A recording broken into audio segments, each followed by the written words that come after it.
All right, I got 7 o'clock. I'm going to call the meeting to order. Thank you, everyone, for coming out. First off, a couple of ground rules, some info. This meeting is being recorded for public record. Please silence your cell phones. Try to mitigate any background noise. Keep yourself muted. There's a microphone icon at the bottom of the screen. You can mute yourself with that. Keep yourself muted unless you need to speak. There'll be a time for questions and comments for each project. Well, the only project tonight. After the planning commission reviews, and again, please use that hand icon at the bottom of the screen or send an email to Greg if you have comment. If you are to make comment, please state your name and address for the record. Comment time will be 2.5 minutes, and there will also be a time for public comment at the end of the meeting. So that being said, let me get a quick roll call. I'll start with planning commission members. Alex Ulmer. I didn't see your name up here yet. All right. Tim Ruth. Present. Andy. Present. John. Present. Tony, you with us? Owner Tony. Okay. I heard that we had Supervisor Collingwood. Do we have any other supervisors on board? Okay, I'm supposing Hal will join us later. Okay, so who do we have here with TripleNet? Ed, I think you're muted. Followed your directions too well. This is Ed Murphy. I'm here on behalf of TripleNet, as I was the last couple of meetings. And I know we have a host of others, including Justin Gennady, who's on the screen now. He's our project engineer, and there may be some other TripleNet employees that are sort of monitoring the meeting, but I think most of the conversation will be with Justin and myself. Okay, if any of those other representatives do want to join in, just have them identify themselves. Right. There. Right. Thank you. All right. Anyone else want to join in on the roll call? All right. That being done, let's go to the first agenda item, approval of the minutes from our January meeting. Any corrections, concerns? This is Tim. I have none. John, I have none. Andy, none. Can I get a motion to approve? This is Andy. I'll make a motion to approve the minutes from the January 10th meeting. This is Tim. I'll second it. Okay, all in favor? Aye. Aye. Opposed? Motion carries. All right, so we're going to go right into TripleNet. I'm sorry. So Ed, you want to take the reins Sure. here? I do. And good evening. A Yeah. brief background for those participating that may have not participated previously.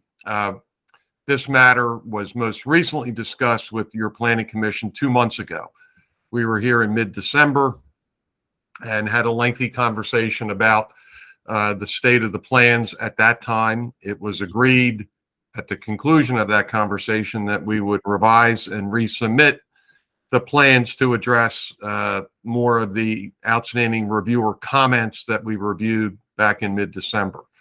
That was subsequently done about a month ago. Justin did follow up, made a full resubmission, and that resubmission is the subject of Steve's February 8th review letter, which I presume everybody participating has a copy of. Justin's had a chance to talk multiple times with Steve about the plans and about his review, and I think we can be pretty efficient tonight in highlighting those review comments in Steve's letter that are either don't require a comment or will comply, or any that require discussion. So either Justin can lead that conversation or Steve can. I don't know whether Steve or Justin has a strong preference for that, but we're happy to engage in that. And I guess, as again, brief background for those with the plan that's up on the screen now, for those that may be unfamiliar, what we are talking about doing is a subdivision of slightly less than 30 acres of the total site, which the total site is 125 acres. We would be developing a proposed warehouse on the 30-acre parcel that we would be acquiring. And as you can see, and we'll probably have more detailed plans put up shortly, there is a neck that is located adjacent to the Telford Lutheran facility. We have access as well on Quarry Road. And so that's the background. There is no plan to do anything with the retained 95 acres that Draeger will continue to own. And our focus is on the 30 acres that we are acquiring, which would involve both the subdivision and then the land development plans to support the proposed warehouse that we've talked about. So I think that's where we are, and I'll defer to either Steve or Justin, or however you want to do it, to go through the review letter. I think Justin could go through things. I'm fine with that. Okay. Sure, do. And I do have some exhibits to present. I don't know if I have control yet, Greg, but if I could get control, appreciate that. But Justin, before you get going here, one of the packets that you submitted looks like you have responses to every point on Steve's latest review letter. So should we be referencing that as we go along here? So when you say his latest review letter from February 8th, I think we did a point-by-point response to his previous review letter, which was the subject of the latest plan submission. I do not think that we submitted a point-by-point response to the February 8th review yet. But the discussion tonight will be based on that review, that February 8th review, which was just circulated. And for the most part, the large majority of this letter is a will comply. There are a couple of things that Steve and I went through that, may warrant some discussion tonight or otherwise just resolved as waivers to be discussed. But I think we can walk through pretty quickly, and I'll take the Planning Commission's direction or Steve's direction if we want to dig in on any one in particular. I think that fair enough, Justin, but I think if the past practice of the chairman from in December was, I think they want to touch on at least each of the highlighted points in Steve's letter and just say either will comply or no comment. I don't think they want to do a broad brush saying everything's a will comply. So we'll do it one at a time, right, Christian? Yes, thank you. Yeah. Understood. Thank you. Okay.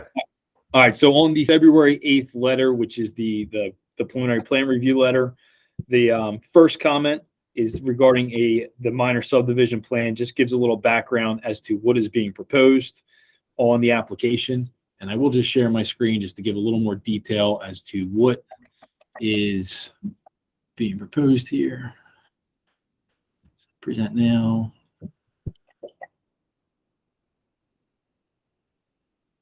And screen share.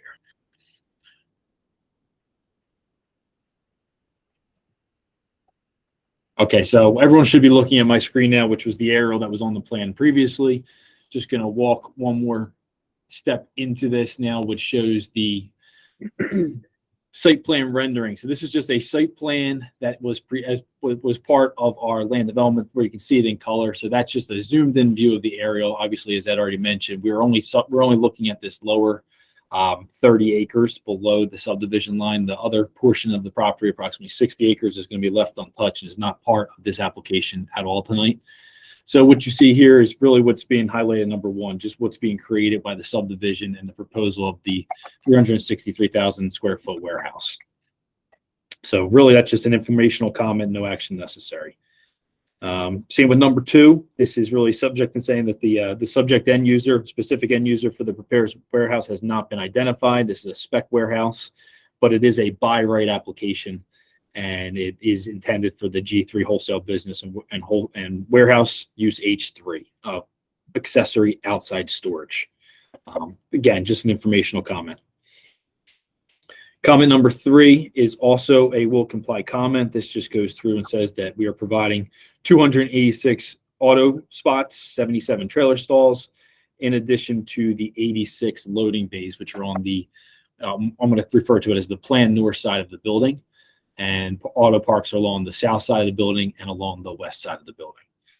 There's a follow-up comment here that says that we are anticipating 213 employees based on the parking calc, and that the applicant shall provide information on the typical employee counts at similar facilities to confirm adequacy of the proposed parking. So at this rate, we are approximately parking at what is approximately 1 per 12 or 1,300 square feet of building area. That's typically on the higher end of parking for warehouses. So we are amply parked, and we think it's adequate for the use. So I don't know if there's any further discussion necessary there, but we are comfortable that this size warehouse with 286 parking spaces is more than sufficient. Steve, you all right with that? Yeah, I mean, it meets our zoning code. I was looking for the comparison to what they see in other typical kinds of facilities. And my understanding, it's in that by 1,000 to 1,500 square foot per employee. That's what you usually see within the range of like 1,200 per square, 1 per 1,200 or 1 per 2,000 in that range, depending, given that this is speculative and not knowing the shift overlap. We're comfortable with where it is, but it is definitely adequately parked and meets the zoning criteria of your ordinance as well. Okay.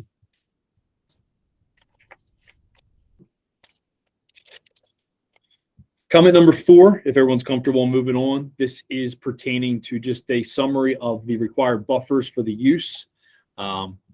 Justin, let's pause a moment and let everybody be aware that we should probably talk about number 4 while we talk about number 11, because they're related to the landscaping and the buffer.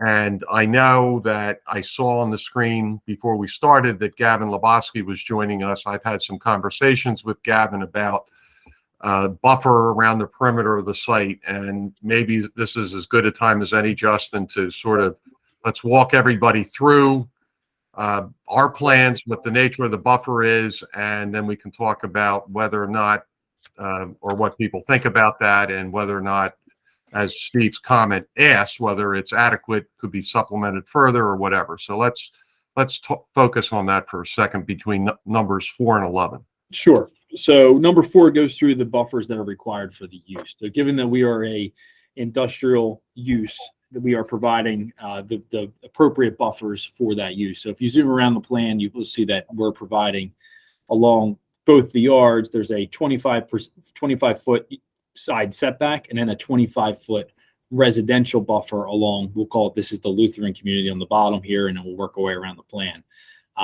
Given that this is an institutional use, but pretty much being used as a residential, we went ahead and applied a residential buffer to this use and along this side. So you'll see that we're providing approximately a 50-foot buffer, 25% of which is going to be planted, 25 feet of which will be planted.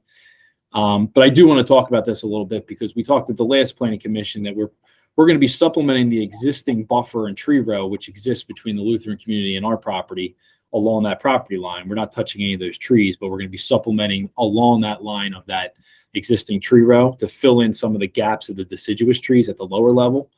But what's not seen on this plan, being that it's 2D and we have 3D renderings to kind of illustrate this better, is there's a significant grade change between this property line and our parking lot. So through discussions and based on just our engineering practice, it was more practical and more efficient and served its purpose of being a bermed planting to put those plantings along the parking lot, which is going to be approximately about 10 feet higher from this property line. So it gets the visual screen, puts those plantings at a higher level, and allows that buffer to exist along the area which really should be buffered, which is the use, and with it's really just going to screen the parking lots in the building from this existing community below.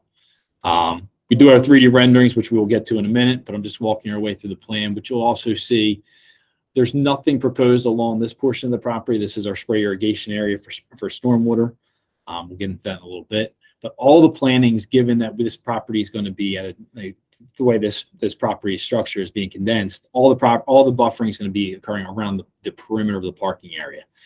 Along this northern side, and I know we can talk about a couple of the residents that are on the call tonight, there's a fence that's being proposed, a 6-foot high vinyl PVC fence, which being proposed along that property line.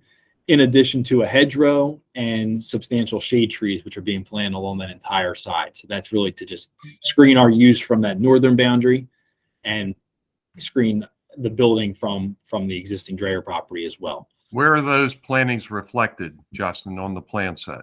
On the plan set, they're on the landscape plan. We can switch to that. This color rendering is accurate, it really represents what's on the landscape plan, but it's rendered, so you don't get all the detail. But if you look at this plan, this is the landscape plan, just a portion of it. There's 3. So this is that same side of the building. That's that green space that we just saw on the plan. But if you were to zoom in up here, you'll see that there's substantial shade trees, which are being planted along that northern property line. There's a hedgerow that's being planted behind or underneath the shade trees just to absorb some of that headlight and glare that would come off of any of the vehicles parking using the struck court. And what's not seen on this plan, but it's in the background, if you look at it, is there's also a PVC fence, which is being proposed along the back as well. So really a double layer of buffering along that one side, even though just proximity wise, this property line to some of the uses up here is approximately 12 to 1,300 feet away from some of the nearest buildings. So we're just providing that buffer along our property line because we only really have control of the property which is being subdivided. Go back to the other plan. Does that, what you showed, go all the way to the rear property line? Or Going back to the landscape plan here. Yeah. Yes. So this red line right here that you're seeing, and it's kind of getting lost underneath some of the trees, Okay. is the same line which you see on this plan in yellow, is that same line. Okay. Because it doesn't graphically look like the trees or buffer. It doesn't look like it goes all the way to the property line, but you're saying it does. To this property, it goes Yeah. to the yellow property. It won't go all the way to the other side because it actually follows, you'll see it'll stop and follows the side of our improvements. This is going to be left as green space. Which? What about that? Go back. What I'm about gonna the red line from where you, right? This That this area. this is going to be left as green space. Is it possible that we can provide additional buffer from where that cursor is to the property line? Because I think that's one of the issues that the neighbors to the north have inquired about, whether we can supplement that buffer in that particular area. Yes, Okay. right along that line. Right. Yes. Okay. Yeah, there's no reason why we can't plant additional trees there. Again, the intent here was to screen our use right along there, but if it's important to them to add a couple of plantings around there to screen that, we have no issue doing so. Okay. So you have nothing proposed on call it the west property line. Along this side right here, sir? Yes. No, so everything, again, I mean, I can start showing the 3D renderings, which might help bring this all together. But Right. again, due to the elevation change from obviously the edge of our improvements down to the property line, down to this property line, it made more sense to actually put those plantings up along the parking lot to actually screen it. Think of it sort of like a bermed planting. If we were to plant them down here, you wouldn't get the effect of them that we would at the edge of our parking area. So again, this plan, we worked with our landscape architect to design this to provide the maximum screening and usefulness of the plantings. And we feel this is adequate. Justin, just so we're all clear, the plantings that you have up along the edge of the parking lot, that is the regular parking lot screening shrubbery or hedges plus the buffer plantings that would normally be planted out at the property line. Is that correct? Yeah, thank you for making that clarification. It's both. So your ordinance has parking lot screening requirements, and then we also have residential buffer requirements. And again, we are providing a residential buffer along institutional uses, and obviously that we're not necessarily required to provide that, but we're providing both. We're trying to tight one buffer along the edge of our parking lot for the maximum effect. Is there any advantage for noise mitigation for lining the absolute property line with the buffer you have, the plantings that you have along the improvement? I know we had talked about maybe swapping out some of the afforestation efforts into buffering, more buffering on the property line. So, I mean, from a noise cancellation and absorbency and all the other, having them closer to the source is obviously always best. Again, I mean, these facilities, I know noise is always a concern in these facilities, but we have done noise studies. Given the proximity, and we're putting the docks, which is, we'll call it the noisier side of the operation on the northern side of this building, away from these. By the time you get to the property line, we're well within the tolerances for noise in this district, and obviously any district in your township.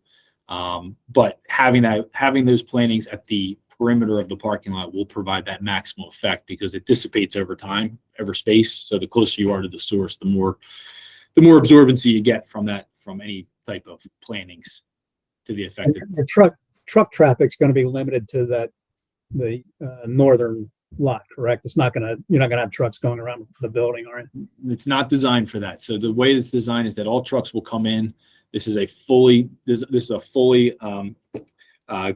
capable truck court. So that means the trucks can come in, make a maneuver to the dock, make a maneuver to the storage stall, and then they leave through the same driveway they come into. So designed for efficiency. There's 86 docks. They're not meant to all be used at the same time.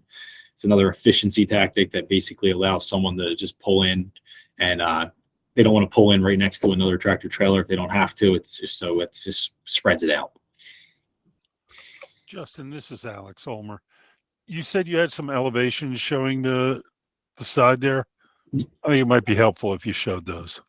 We do. So again, this touches on a couple comments through the review letter, so I think the timing is probably good just to jump in now. At the last planning commission meeting, there was a number of concerns, or just the concern was raised, I should say, that what this is going to look like from the Lutheran community. So we went ahead and did a 3D model and a 3D rendering of the proposed improvements. This is a schematic. This shows you like a key location of where everything is on the plan. So what I'm going to do is I'm going to flip through this right now, and I'll show you exactly where they occur on the plan. So again, the first image is going to be as you drive into the Lutheran community. You'll see this is the Lutheran community. This is the 3-story element. And as you make your way through there, this is the view just coming in. Our building would be here in the distance behind the tree row, not yet seen. Again, this is, as you're walking your way through the community, we're here now at number 2. Looking towards our development past the tree row in the back, again, still, not visible due to some of the vegetation, the existing tree row. This is all modeled to be, realistic, but still a 3D model. Again, the model, you'll start to see our building here in the background through the trees. There's the walking trail in the background, walking our way through. Again, this is from within the community. We're here number 3, looking towards our proposed development. Next one's going to be 4. This is going to be the view from the existing walking trail, looking, I'll say, northeast. So here's the walking trail for the Lutheran community. Here's our building in the back. What you saw on some of our plan, there was concern about this being deciduous trees, the understory being able to see through the understory. So what we did is we supplemented and added some additional buffer plantings at the lower portion of those deciduous trees to cut off some of the view from the trail looking up, just to the elevation differences. And this is looking through, again, our development and our warehouse development would be here in the background of these 2 trees. You'll see that the existing tree row, elevation change, and some of the existing, the proposed buffer plantings that we're proposing along that lower property line do a pretty good job at screening the proposed improvements. This is a view that from the balcony. So this is a 3-story element back here. So we wanted to give a perspective of what the person sitting on the balcony of this 3rd story would see looking at our development. Again, deciduous trees. This is, modeled as accurately as possible based on what we have. But looking out through the elevation change, we're showing that the trees do block and obscure most of the view. Our building is there in the background, but again, it's pretty well obscured. This is a good view from number 7. So we're standing here in the open field looking down towards, the existing, the proposed buffer along the northern part of the property line. And again, the supplemented buffer along the existing property line of the Lutheran community. So you'll see this is the real benefit of having that parking lot screening and that Type 1 buffer up close to the parking lot. There's a grade differential between here and here, which is, you can see it at this angle. having those buffering plantings at the top end really do a nice job of trying to screen off the parking lot and obscure the view. If you were down here looking up, that would just kind of break up the view of that building. And then here's the trees that were shown being planted to supplement that understory of those deciduous tree row. Leaving this area open, obviously it's green space, not impervious, used for the back portion will be used for spray irrigation, but the large part of it's open. So I think this does a pretty good job of just giving a perspective of what we're proposing with the buffer plantings and some of the supplemental buffering along the lower end as well. And Justin, you've mentioned the spray irrigation a couple of times. That's for your stormwater system, right? That's not a sewage spray irrigation system. That is not a sewage spray irrigation. We're gonna be on public sewer, so not a sewage, not sewage. I want to make sure that's clear to everyone. That's a good point to make. We're not spraying sewage anywhere. So it's a capture and reuse system. So it gets held underground. All stormwater gets held underground underneath their parking lot. And then after a storm event, it gets controlled release by sprinklers onto a lawn area at a rate over 24 to 72 hours, similar to any sprinkler system on a residential lot, so or golf course. So that's really a good distinction to make. It is not a spray irrigation for septic.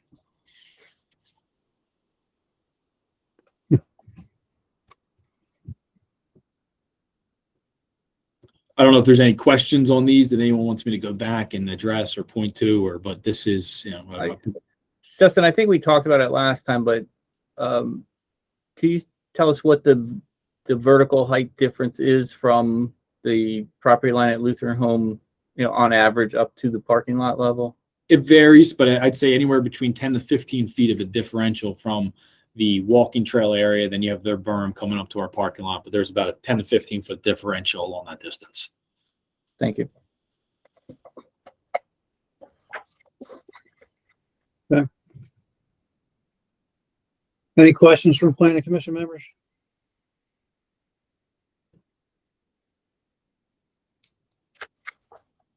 All right, hearing none, why don't we move on? I mean, is that most of the discussion on the plantings? I mean, we're gonna hit the shade tree issue and the afforestation issue coming up. Yeah, I think that's right. We can do that as we get to the afforestation question, but yeah, we're prepared to talk about that too. All right, so why don't we go back to number 5? Number 5. I think we can go pretty quick between now and when we get to that one. So, yep. Yep. No, 5's a request for have a Army Corps jurisdiction, a jurisdictional determination for the wetland area. That's a will comply. Just so everyone's aware, the wetland's not on our property. It exists along the stream, along the existing Draeger property, but that's just a checkbox item that we need to comply with. It's in the works. We'll have it shortly. Number 6 just pertains to waivers. We did submit a waiver request letter. I talked to Steve today about a couple of the waivers. Some of them are going to be modified. We can discuss them as we go along. I don't think it's important to do that right now, but as we come to them. Okay. Number 7 pertains to a traffic impact study. Again, there's concerns about signalizing the intersection of State Road and Quarry Road. We can get into discussion now about traffic. Just to hit the high points on that, and Mr. Murphy, you can probably jump in here as well. So our development does not meet the warrants for a signal at that intersection. So we are proposing a number of improvements at that intersection, just so everyone is up to speed on what's being proposed. So what we are doing is there's going to be some widening at the intersection. There's going to be a dedicated left turn lane on the Quarry Road, a dedicated right turn lane onto Quarry Road as well. And then some of the radii at both ends of this intersection along Quarry Road are going to be opened up to allow for that truck turning movement. So this is all being performed by the developer as a result of our improvements. But the intersection, being that it's a state road and being that it needs to meet the PennDOT criteria for warrants of an intersection, this development does not meet those warrants. Right. And I think where we're at, and I had a conversation with Greg about this topic, and I think Justin may have spoken to Steve about it, but we understand that your traffic, more regional styled report has not yet been issued, but I guess it will be shortly.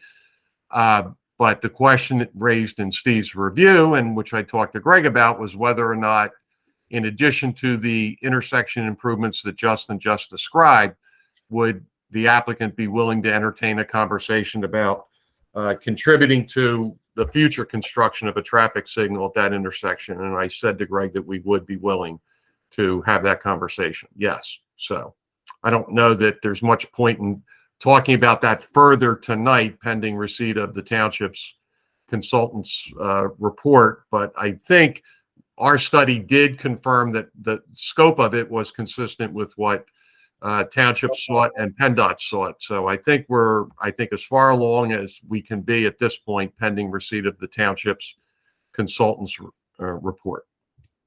And correct me if I'm wrong, but your study also included the other area warehouses that are proposed And That's- the law, right. That's correct. as traffic that may come through this intersection. That is, And just to clarify, Ed, your comments on the township traffic study, I saw draft comments just on their review on this project, so I anticipate that their letter specifically on your project will be issued this week. Okay. And I think the overall, or the summary of their larger study is probably also going to be out in a week or so. Okay, good. but I think that's the gist of number 7. So I just want to make that distinction clear. But we are submitted for scoping on PennDOT. We have everything kind of underway and in agreement. So we're just in a holding pattern right now until we get some of those comments back. So the improvements that you're proposing, do you have to acquire land to do that? We do not have to acquire land. All the improvements have been structured such that they're taking place within the existing right of way of State and Quarry Road. So we're comfortable there. Okay. Number 8, I don't know there's much, Justin. 8, 9. I mean, if we want to stop at 9, I think Steve may have a comment about 9B, just being that the topsoil not being permitted to be exported off-site without prior approval. Yeah, I mean, I did talk to Steve about this. We are going to have some topsoil on our site that is going to, just being that we're putting in a large warehouse and parking area, there's going to be some excess topsoil, I'm sure.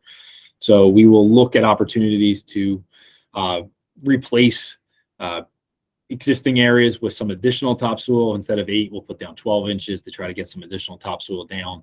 What And about then- berming that red-lined area in the back that your plan on the screen shows? We could look in. Benefits the neighbors. Can we berm that before you put some plantings on it? Yeah, we will look into the stormwater and grading aspects of that, but the berming along anywhere we can install some berms or some of the bunny hills that we have for elevating some plantings or for just making it look more attractive, we will certainly do so to lose that topsoil on site. Okay. Or lose as much as you can, right? I don't know that you could use all of it. We are not going to be able to lose all of that on site, but we will lose as much as we can on site in constructive and efficient ways. But yes, there's going to be a necessity for some export.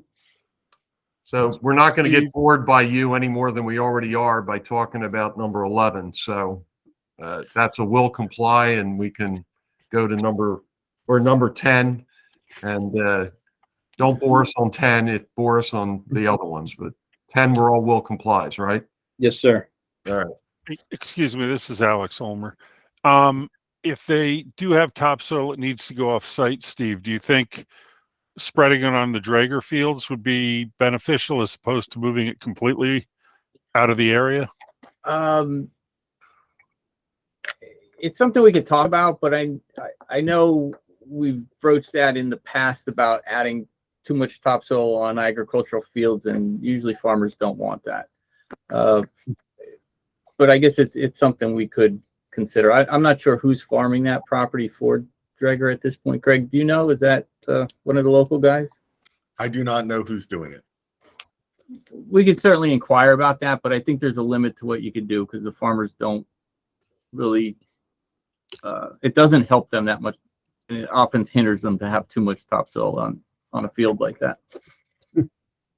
Gotcha. Understood. I was just figuring there's a fair bit of area over there. If we could get 3-4 inches, that might make a big difference. the one thing that we will want to bring up too, that's we don't have control of that property, so we would have to talk to Drager, and then the additional topsoil would be an additional extend our limited disturbance.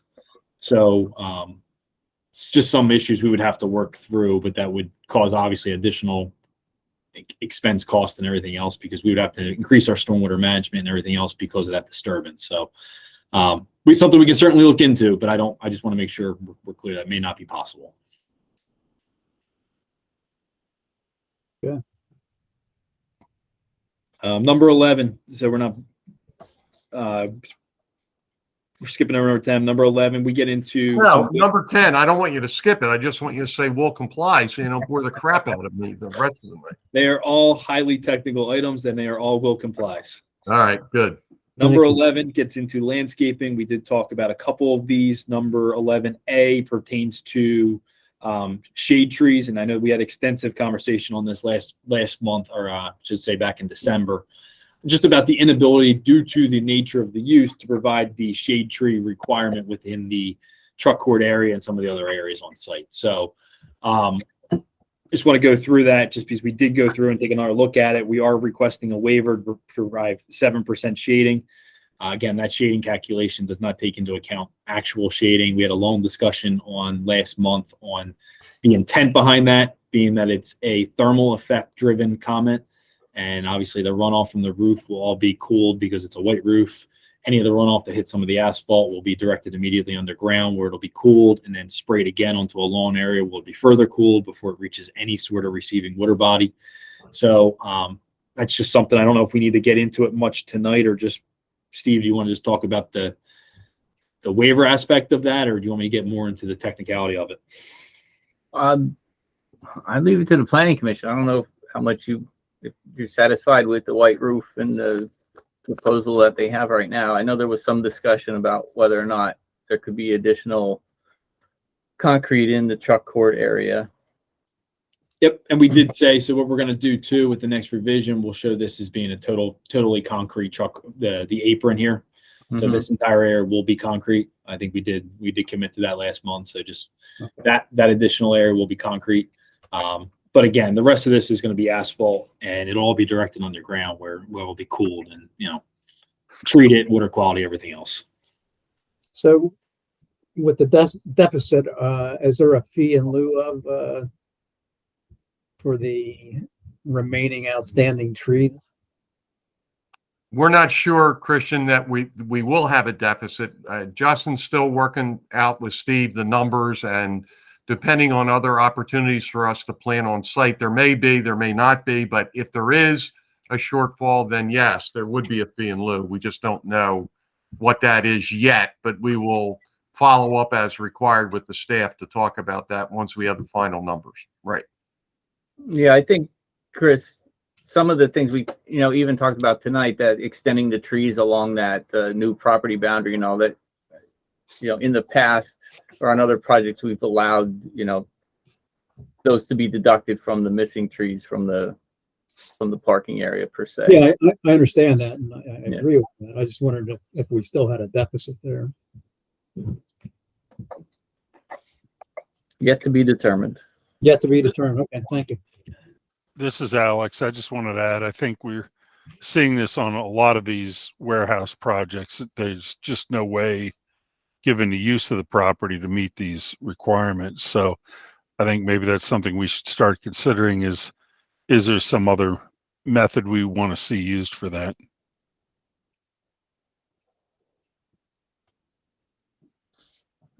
This is Andy.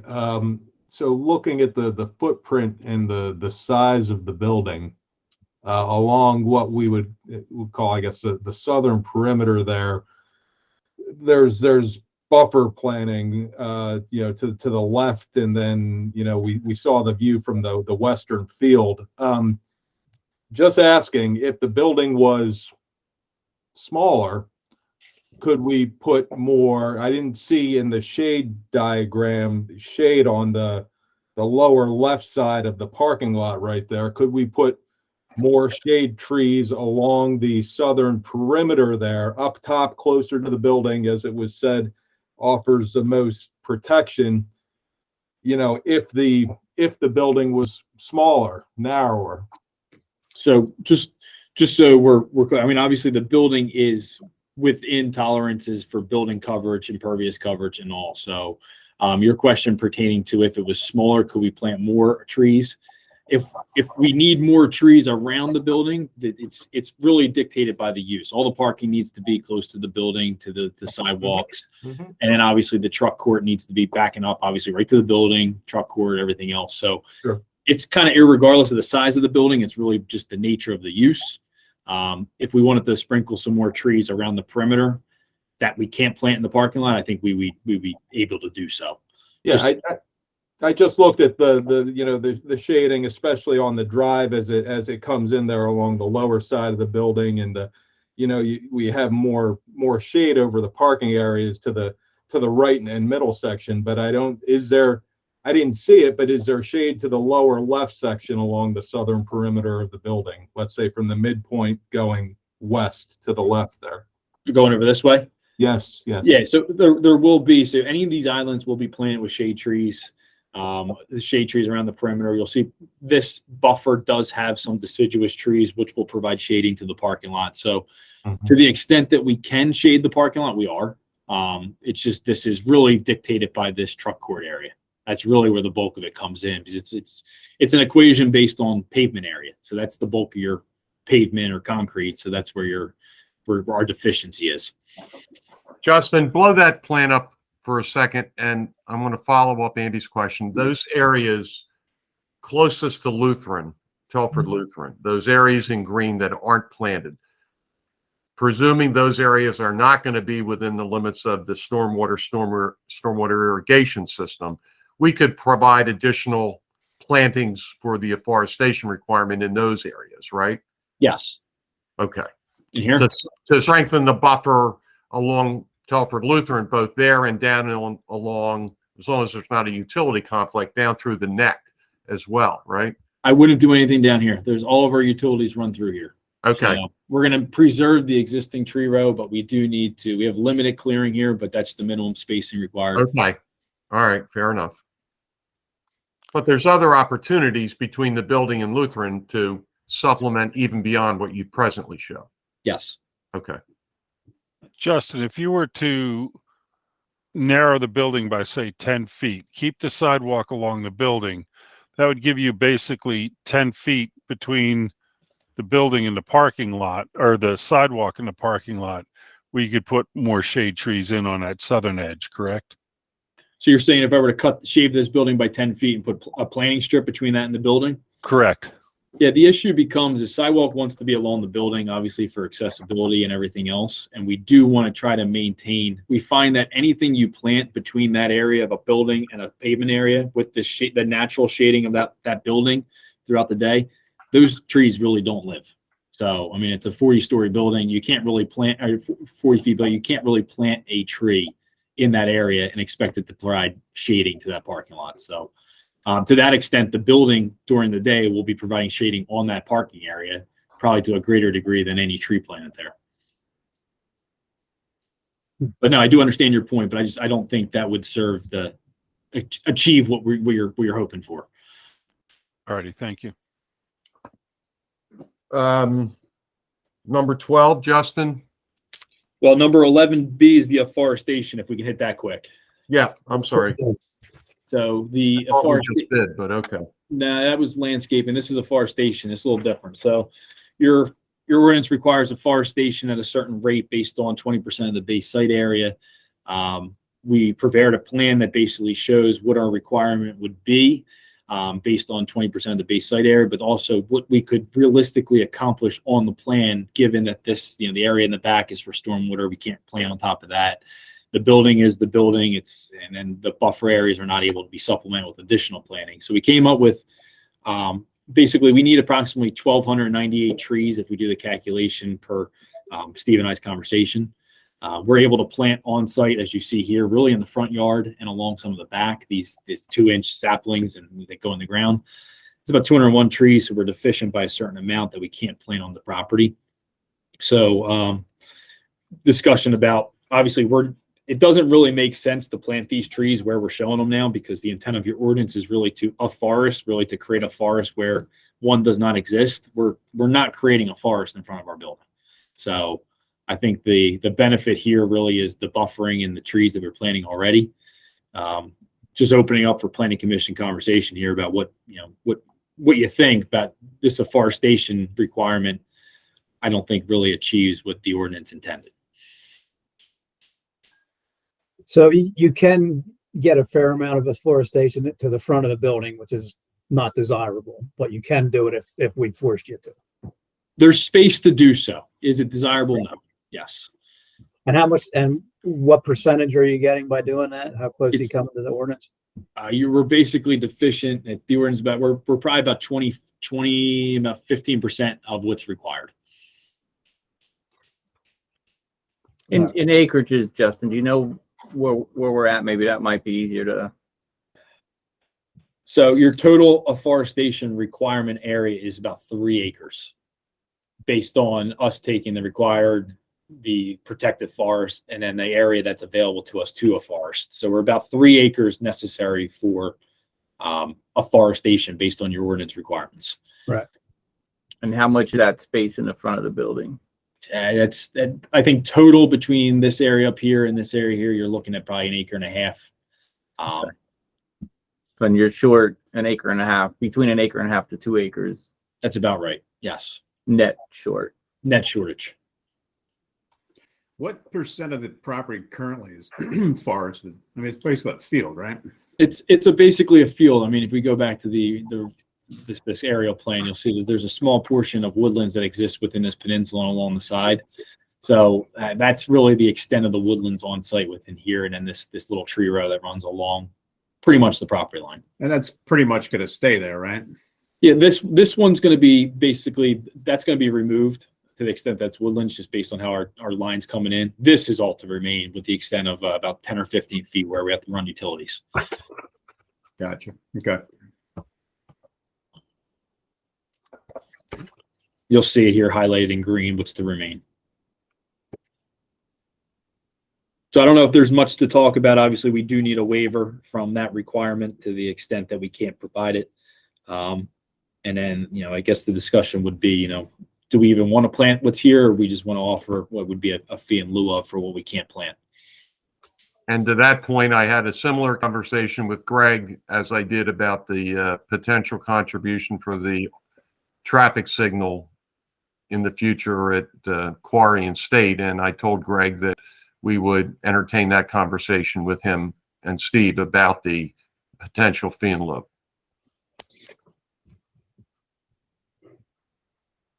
Okay. I think that we can just, if everyone's comfortable, I can move on. What's any planning commission members' thoughts on this?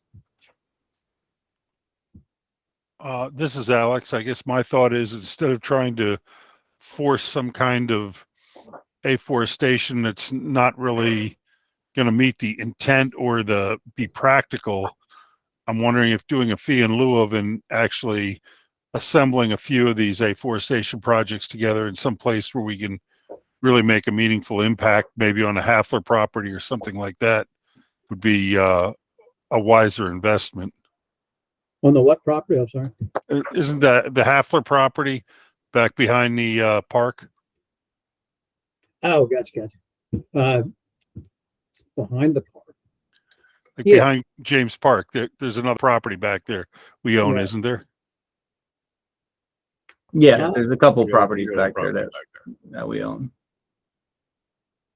I don't know how wooded any of those are, but I'm thinking it might make more sense to basically make an afforestation bank kind of, and really put something in that would be meaningful. Well, honestly, I wouldn't mind seeing buffering around this whole property perimeter. If we could use some of the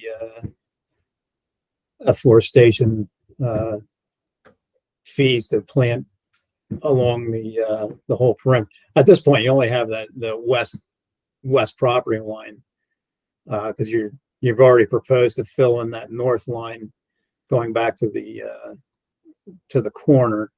But Justin, to Christian's point, can we supplement that buffer on the north side? in We the could.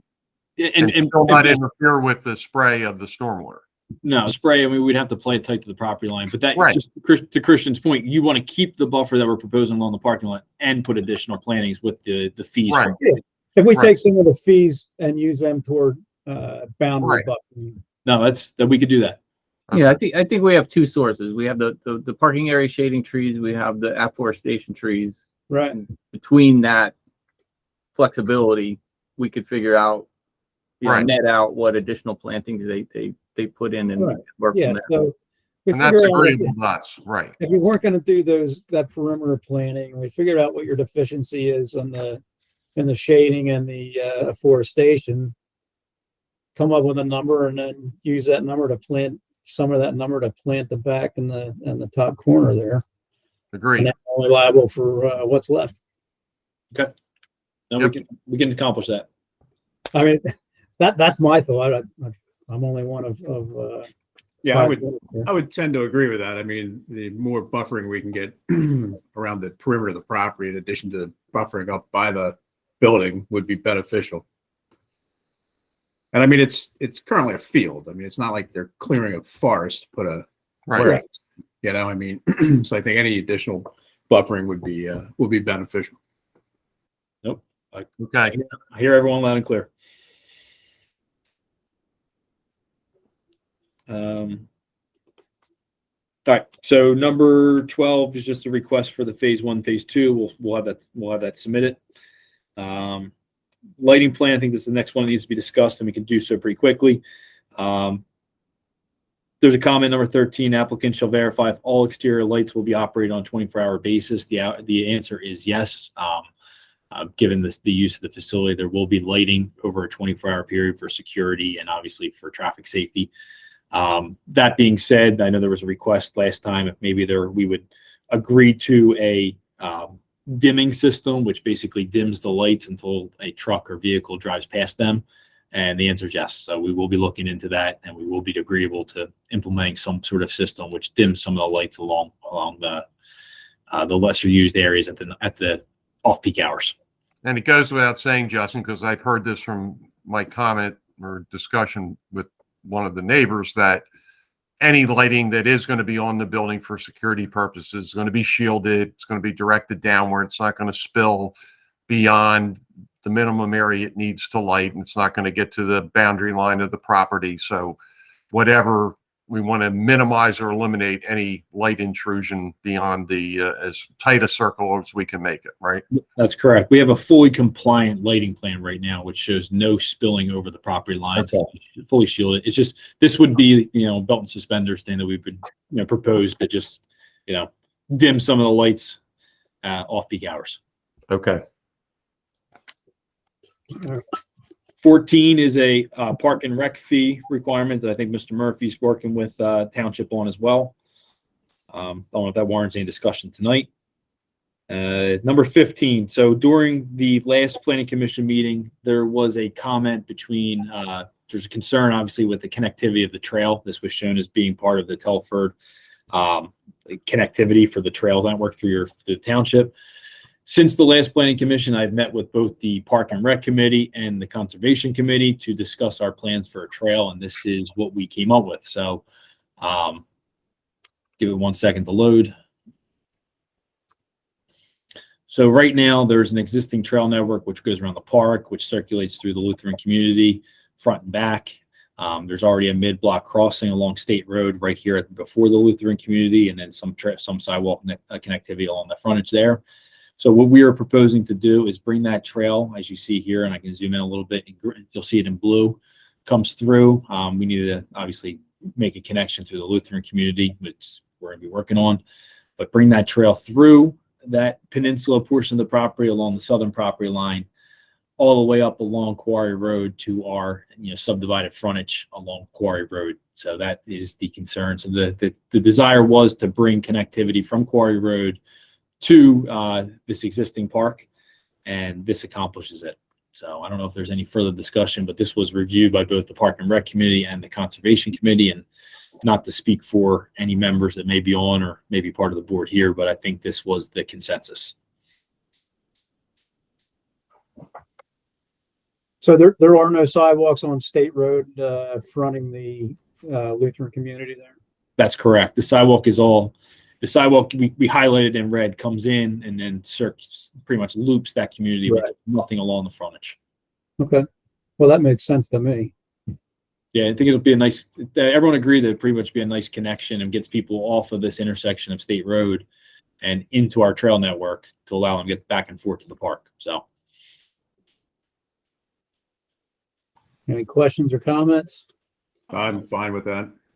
This is Alex. I like the idea. Just, is that going to be gravel, paved, mulch? it's going to be What this. nature of that? The plan would be for the request was for us to make the same material as the Lutheran community, which I believe is asphalt. So we're showing an asphalt trail. Okay.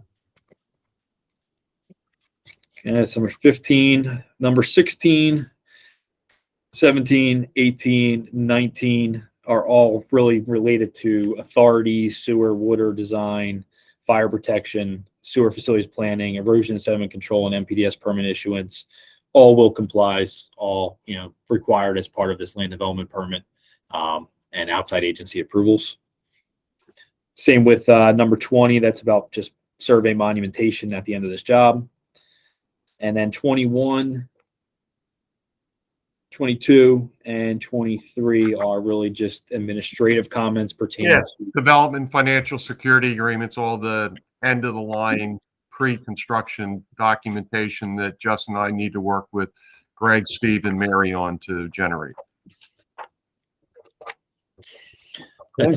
That's it of the letter. I mean, we do have a couple waivers, which we can just run through pretty quickly right now. And I talked to Steve about some of them today. And Steve, do you just want me to focus on the ones that are still required? Or do you want to go through all of them?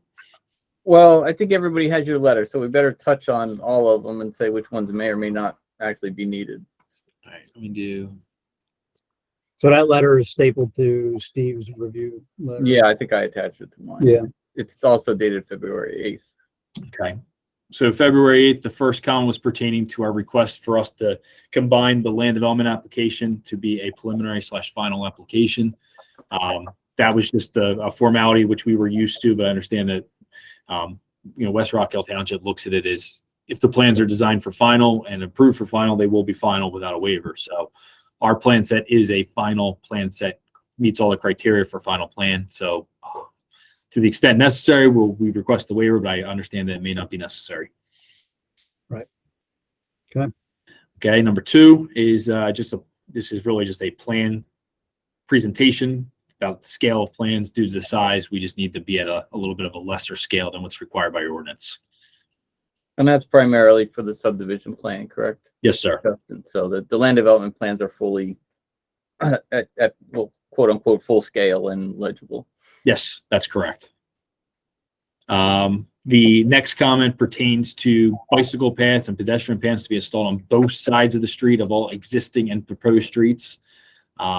Again, this after conversations with Steve today, we understand that we are meeting the intent of this criteria. There was never an intent for it to be on both sides of existing streets. So we are providing that along our frontages, which is the requirement.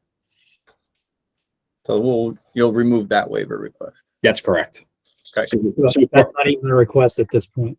that's not even a request. Same with number 1. That's the preliminary final is not a request. It's just we're going to strike that one. Stricken. Again, number 4 is we're going to strike this one as well. We are planting the trees. The required number of trees due to some of the driveways, we weren't able to meet the spacing interval, but I understand that that's not a concern as well. So strike this one as well. We do meet the criteria for number of street trees. Yeah, and our ordinance allows for an informal placement, so the spacing, there's flexibility in the spacing. All right. So number 5, again, proposed plantings be protected by deer. Requesting a partial waiver from this. The majority of our plantings are deer resistant, and non-deer resistant plants will be were selected from the recommended list. Yeah, I think I had a discussion with Justin, and if where possible, I think those outer perimeter trees would be desirable to use the deer resistant species. The trees up in the parking lot are not as susceptible. Why do we even have that written that way? all proposed plantings to protect it from damage by deer, but then we also offer up, Just to make our life difficult, Chris. Why does any ordinance I exist? don't need it here. For some reason. There's no good reason for any of it.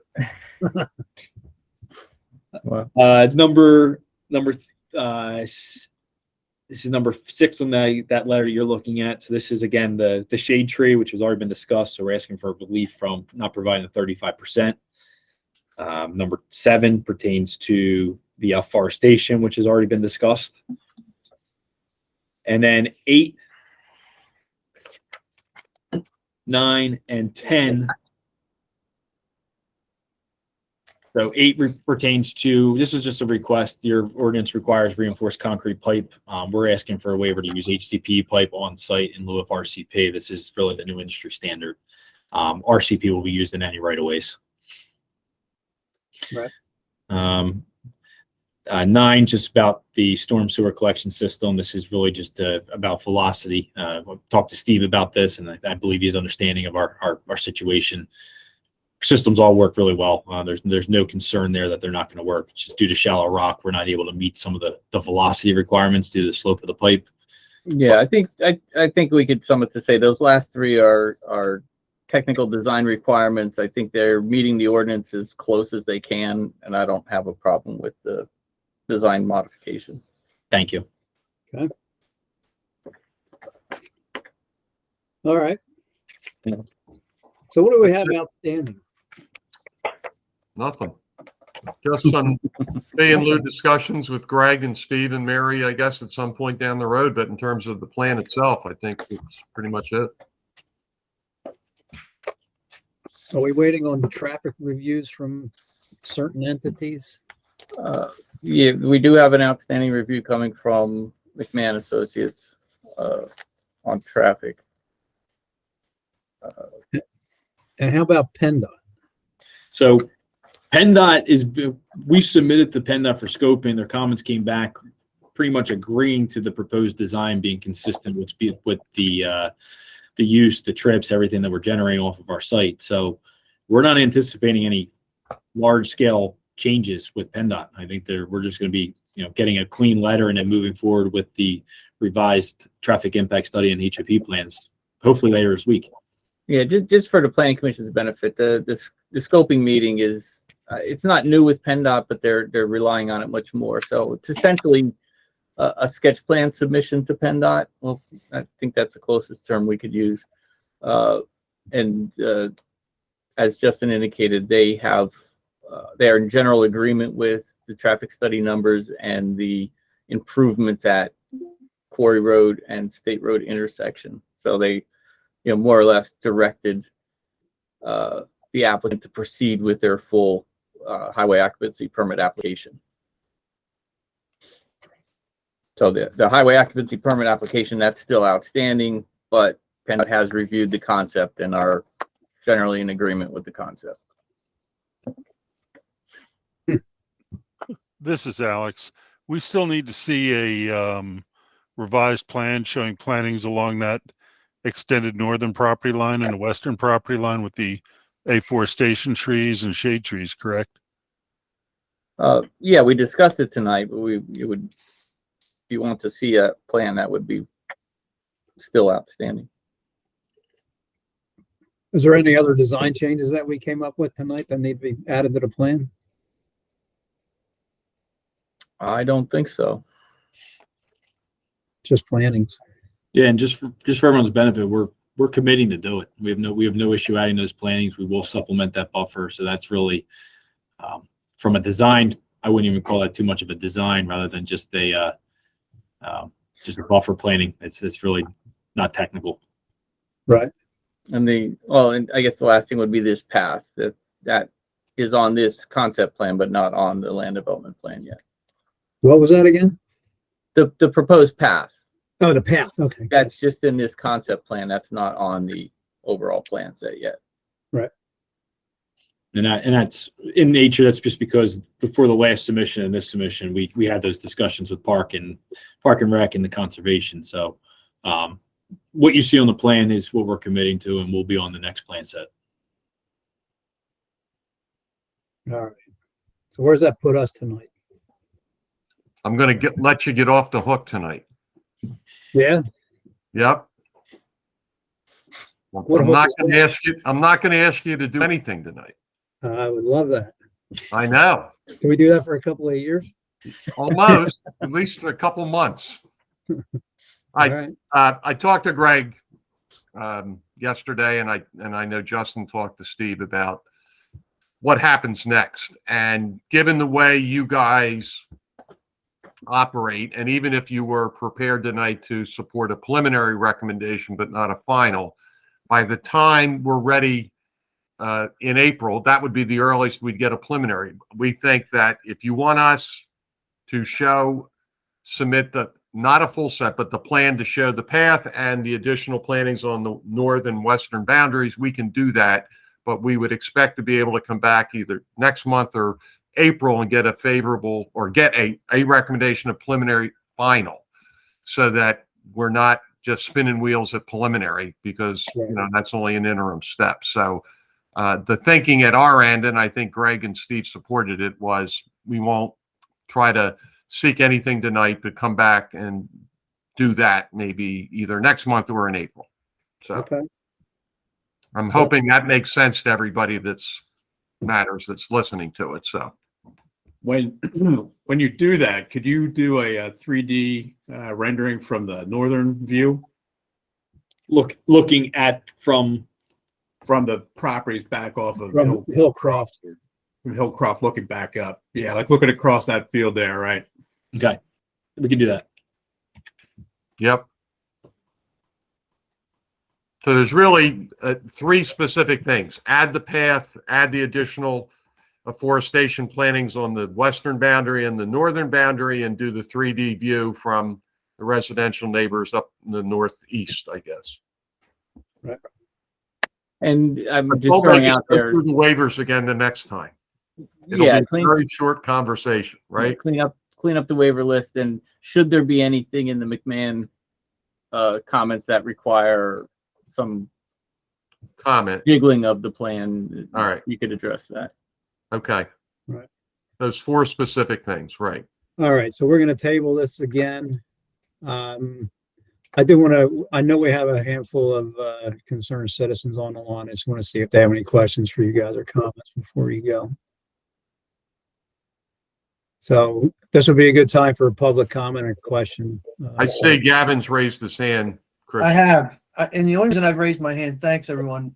Gavin, can you Yeah, give me your name and address, please? sure. Gavin Lebowski. I live at 1100 Hillcroft Way. Thank My property backs up sort of towards this project. I want to first of all thank Ed and Justin for taking some time to communicate with me, share plans, share letters, and have meaningful discussions about the impact of this on our property. I just want to touch on a couple concerns, and then maybe Justin can take each of those concerns. I'd ask him to just review the where the stormwater is running on various parts of the property. My other concern is, of course, noise. I know that I'm about 1,200 feet from the project, but you'd be surprised with very little ambient noise in the neighborhood. We have a nice, quiet neighborhood. You can hear things. We hear Draeger. Some nights you can hear 309. I'm not necessarily complaining about that. I mean, it's not offensive, but the noise that you have potentially generated from this project could be significant. And there's ways to reduce that and eliminate that. One of which I will say that the applicant has gone to some length to address with the additional buffer plantings and the screenings and all those things. The other thing that sort of strikes me though is that you've got some waivers for afforestation and buffer and shade trees, not buffer, but shade trees. And I think that's driven by the size of the building, frankly. And when you say that you've got the building built up to the impervious and building coverage limits, just because you can build it up to that doesn't mean you should. And when you can't meet, and what I think is a pretty significant level of a waiver required for the afforestation in particular, it's about a third of what the requirement is. It's sort of telling you something. And reducing the size of the building reduces the number of trucks, reduces the number of vehicles, gives a little extra space for fewer parking spaces where you could put some green. And I'd ask the applicant to consider that.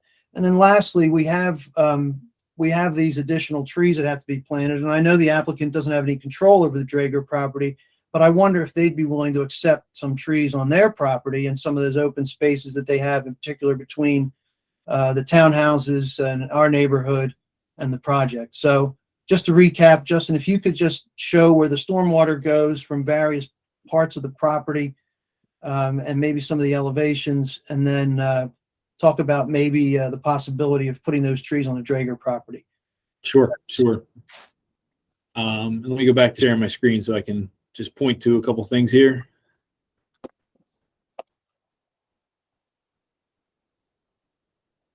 I think I can accomplish this pretty quickly. So, Gavin, you see my screen right now? Yeah, I am. Okay, so in the existing condition, there's a high point really in the center of this site here. And there's a portion of this property, a large portion actually, which sheet flows directly towards your residences in this corner and into this tree row right now. Yep. So part of this plan, actually, we're, by nature of the use, we're putting in a curb, inlets, underground stormwater detention system. So anything that was being discharged towards the north overland for the portion here is actually going to be conveyed to an underground system, which then gets piped into Quarry Road into an MS4, which is basically an inlet system with storm pipe running down the road, and then runs into the stream, which runs along the back of your guys' property. So it actually goes around your property and into the stream. So, and I know you're in the business, so I don't really need to educate on stormwater, but we're required to not only capture and treat the stormwater on site, but we actually have to reduce it from what's being running off this property right now with absolutely zero impervious. So we're tasked with both, water quality, volume reduction, and, recharge requirements that are, going to make this property act as if it's less than what you see right now as being an open field in its proposed condition. So Yeah, that's what I thought I read on the plan. So I appreciate you clarifying that. yeah, no, it's extensive. That's an improvement. Yeah. It's going to be a substantial improvement to what runs off that property now. So that should take care of number one. Again, on the buffering and the noise, yes. So we are planning everything along the back of the use. What you saw on the landscape plan, it's really more directed towards you. I know you had a few concerns, but the fence that's being installed along here as a privacy barrier, the hedgerow, and then the shade trees, which are going to be tulip trees in the range of 60 to 90 feet at full maturity, will do a number for the buffering and for the noise reduction. There are sound studies which have been done, and I know the proximity of your site is not, I know there are no ambient noise. I know you may hear things at 309. I understand that, but there's been extensive studies done on how these things function, the state-of-the-art systems that are installed for the latching and the door seals and everything else. It's an operation which will have noise, but your proximity, I'm comfortable to say that it's going to be well within the tolerances, and I hope it doesn't, cause. Yeah, just to reiterate, I appreciate the efforts and my sort of instruction, because I don't feel like coming back next month. I'll stay in touch with Ed and you as I can, but whatever you can do to enhance that border and to reduce that noise is what we're looking for from our. Hey, Gavin, Yeah. This is Ed. And Justin, can you go back to the larger plan? I don't know, Gavin, which magnificent but not overly ostentatious estate you may live on up there. But Well, see where you drew that line.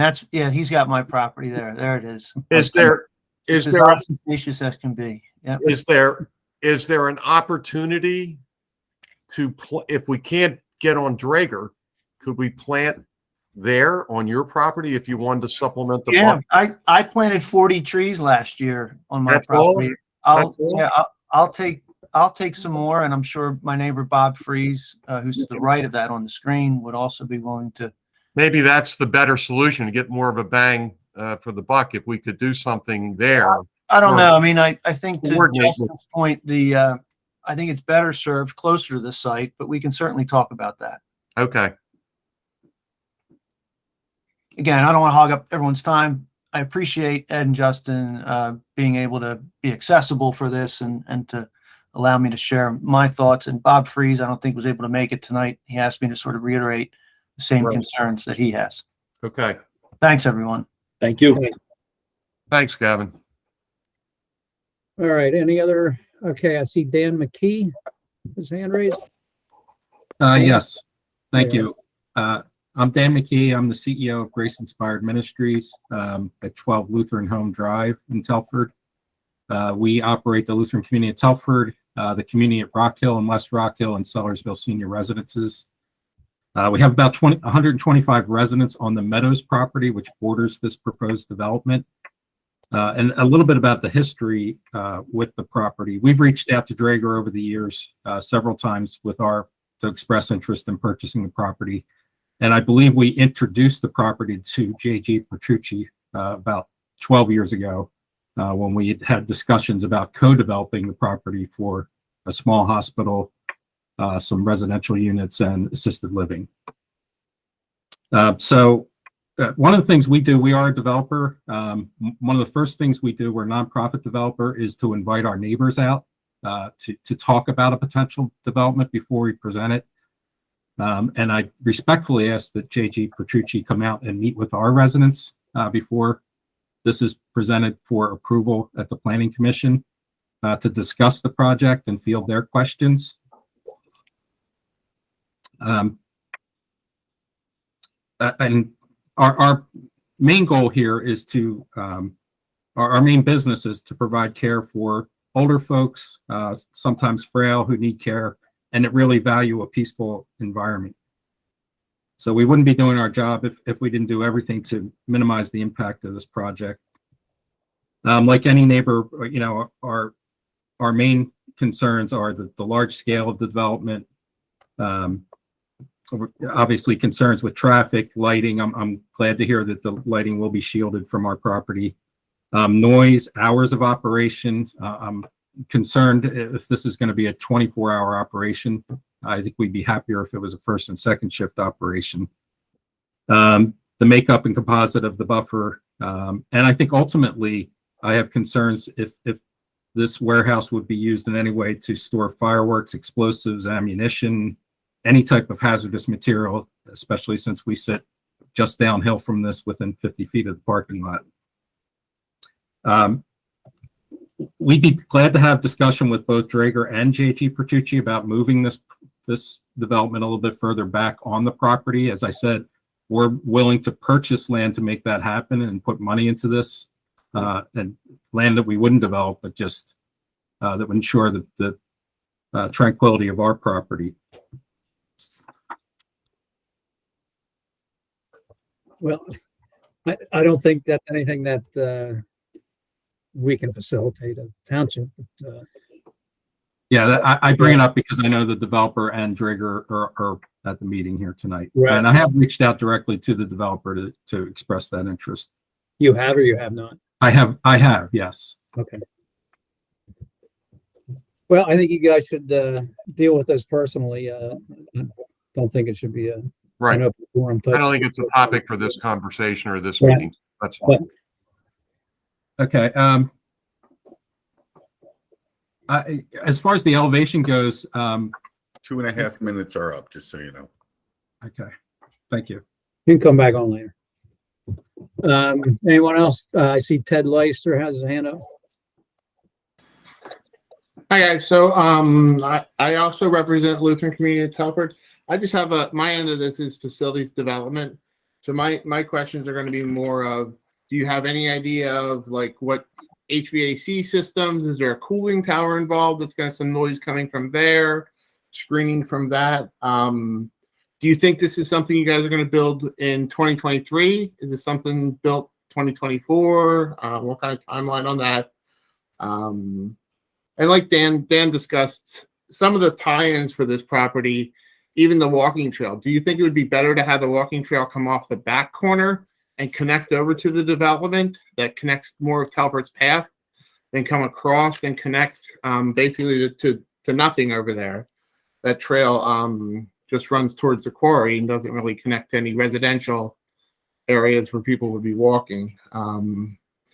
The other questions are, I think he answered most of the others, like the traffic studies. Do you think where would you place things like trash, any outdoor storage? Is there anything like that that's associated with this type of use? And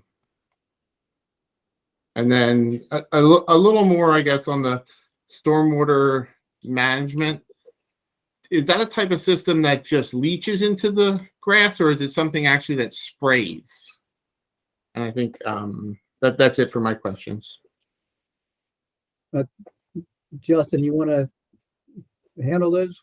Sure. I'll start on your last one. The stormwater management system is exactly what it sounds like. So basically the water gets captured by the roof and the runoff off the parking lot. It gets treated by some surface purification systems before it goes underground. It gets detained underground and then pumped into a sprinkler system. Those different than you may have around the Lutheran community. These are typical sprinkler heads that literally just spray the lawns as if it's a fairway at a golf green. It's timed so that it doesn't run off at a rate that's running off the property, and it is all designed and permanent within DEP's regulations. So we have strict regulations that we have to meet on how much we can spray at what interval and how much gets captured. But it does not just leach. It's just like a sprinkler system any one of us may have at our house. Okay. But that's not 100% of your stormwater flow. There is overflow. It is no, thank you, Steve. No, it is not. So we have two systems on our facility. The one is a spray irrigation system. The other one is a managed release system. Managed release system is just a fancy word for an underground stormwater detention system, which gets pumped into the municipal MS4 system at a controlled rate. And there was one question, Ed, of course, about the path. I mean, the path that you've shown on your plan is what's been recommended by township staff and the outside agencies already, right? That's correct. Yeah, my only question with that was, I think there's a path that runs back through Telford to that development that's back there. Would it make more sense to tie it into a path that people could actually walk on and use rather than a dead end path?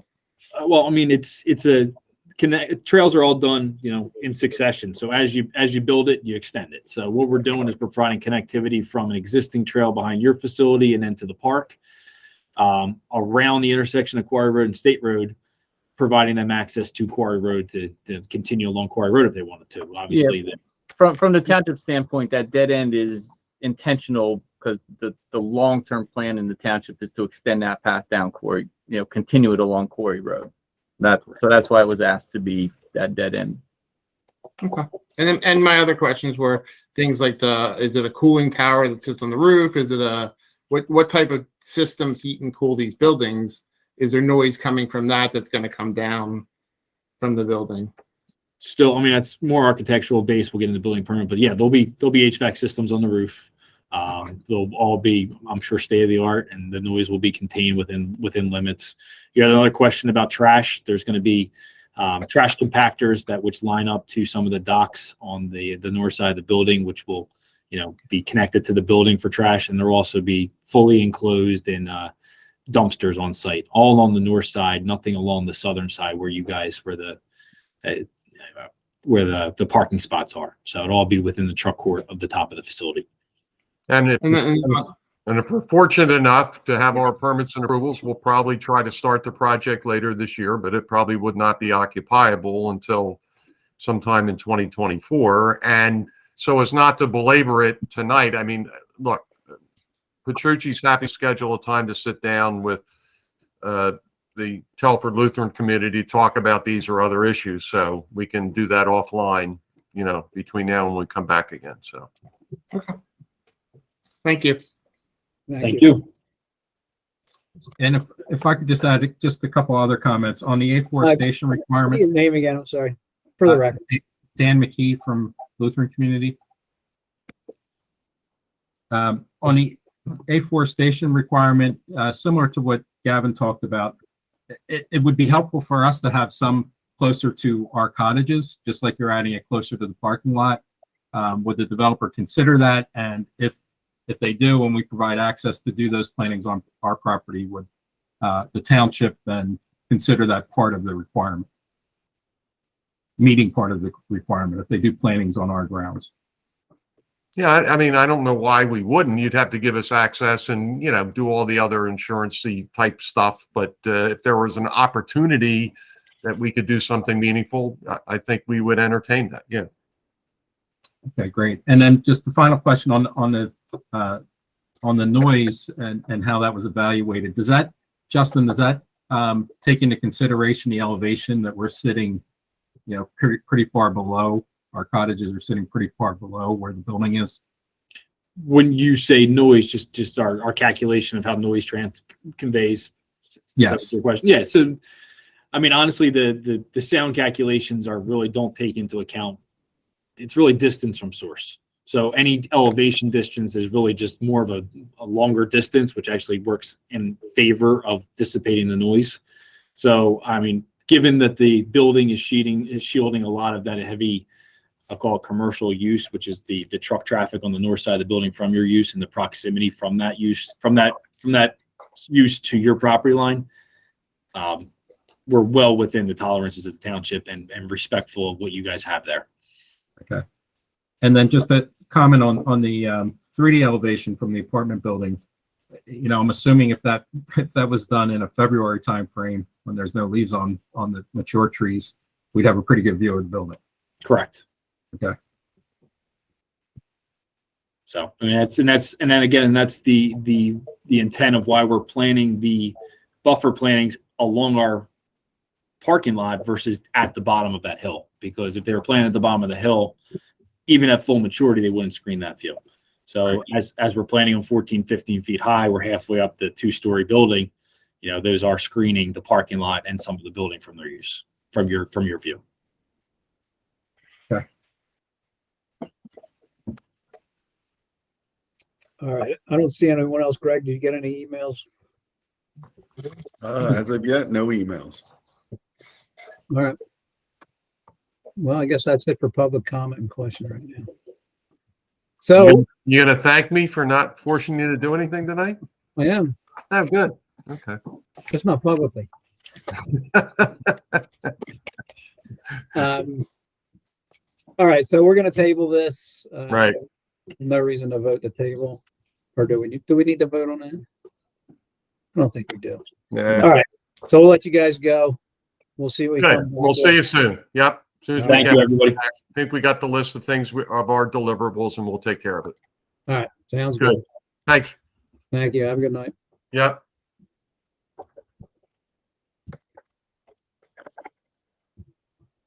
All right. So we are ready to move on to old business, and our old business is still the comp plan initiatives, and we have been letting John spearhead all this for us. So John, do you have anything for us tonight?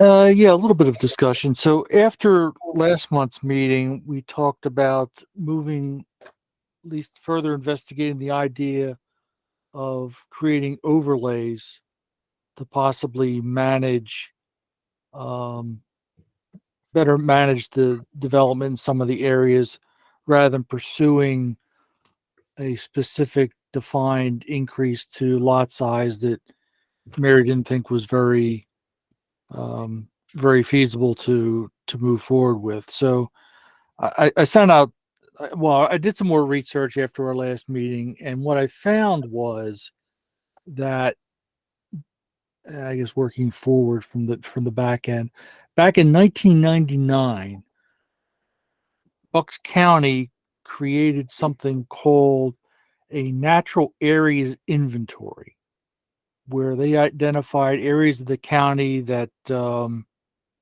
they felt were specifically needed to be tended to in terms of resource preservation. And 2 of those areas overlap with our township. And they updated that document again in 2011. And that was the link to the document that I sent out to everybody after our last meeting. And upon some further investigation, what I found was that Tinicum Township has created quite a few overlay areas within their township, and 2 of them tie back into the county document for, as I said, the natural areas inventory, and created overlay areas within Tinicum Township that have specific requirements for those natural areas inventory that the county defined. So I thought that might be something that we could pursue going forward if there was again, a feeling that that was something that our township wanted to do, and it was something feasible and sustainable that we could possibly use to better preserve at least parts of the township that at least overlap with what the county has defined for their natural inventory area. Tinicum also has at least almost a dozen different overlay areas where they looked at farmland and scenic views and a variety of different topics, but just focusing initially on woodlands and possibly woodlands and farmland as areas that we might be able to use to better control from overdevelopment. How that would work is, as we know, we have our 1.8 acre requirement for minimum lot size, and within that 1.8 acres, there's things like wetlands. You can't build within wetlands or within bodies of water. But how Tinicum took that was that they implemented a tree count requirement in the overlay areas that pertain to the county defined areas. They set up a number of 10%. You can't cut down more than 10% of the trees within the overlay areas for the county defined natural areas. So if a developer came along and they had a 10-acre lot, in today's world, 10 acres is roughly 5 lots that you could build. If it was a wooded lot, like we've seen in some cases, you'd have to go through this tree count calculation to identify the number of trees that you could cut down. And there is a definition of what is a tree, so that you have to meet the trees that fall within the category of the ones that could be harvested or removed. You could only cut down 10% of those. So if you had a heavily wooded lot, in order to meet that 10% requirement, you might need a larger lot in order to free up enough space if you wanted to build. So say you needed a minimum of 3/4 of an acre to put in a house and a drain field and garage and driveway and everything else. Well, in order to, if say for that 3/4 of an acre, you had to cut down 50 trees. Well, you would need a lot that had 500 trees, say, in order to cut down 50. Well, it might take more than 1.8 acres to get 500 trees. So that kind of backs you into a required larger lot size, based on the calculation and the way that they've implemented their vision of how to manage their township, along with what the county has identified as areas that are worth preserving. So that was kind of rambling and long-winded. But anyway, I thought that might be something we wanted to pursue, and I wanted to, if folks have had the opportunity to read through the material that I sent out, is there any gut feeling or whether that's something that we can gauge whether there's interest in supporting within our township's leadership? And it works. Is that your tree scenario? Is that just one example of an overlay, or is that like prime overlay that Bucks County has pointed out? Well, from what I could tell, I couldn't find any back connection where the county document is very broad brushed. It doesn't give specifics on this is what individual townships should do. It kind of lays out the vision, and then I think it's up to the different municipalities of how they want to implement their piece of it. So I don't remember the two specific overlay areas that Tinicum identified for the areas that the county identified to fall within Tinicum Township, but they have two overlay areas where they're looking primarily at woodland preservation.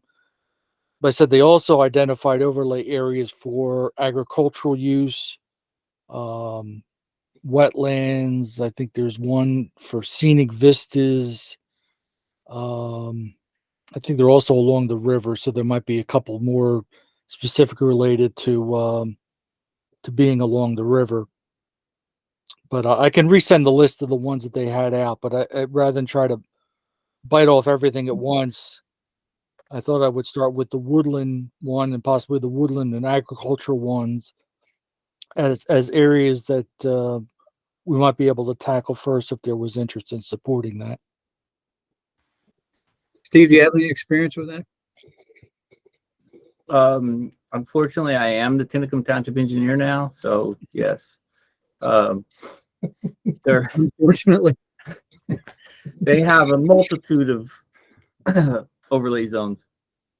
What they have lacking is actual subdivision applications, so they're not always applied all the time. So I haven't had a lot of firsthand experience in implementing in the last year that I've been working there. One thing that was a concern over there, apparently, when they first implemented these was, would it negatively impact someone that was just building a house on their existing property, you know, a vacant property on the lot? And they ended up going back and amending their ordinance to clarify,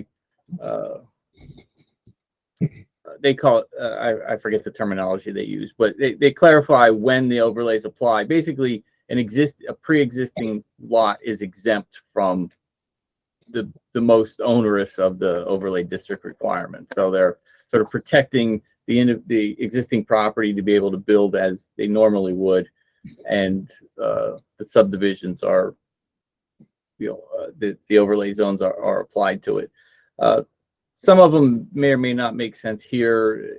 You know, that Tinicum is a geography is a little bit different than here. There's a heck of a lot of streams, deep stream valleys, steep slopes. There's no sewer and water to speak of. Well, there's none at all in the township. So, you know, everything is septic and wells. But I think what John's referring to is, you know, I think your focus has been towards the upper part of the township, which is not our development area and not served with public sewer and water.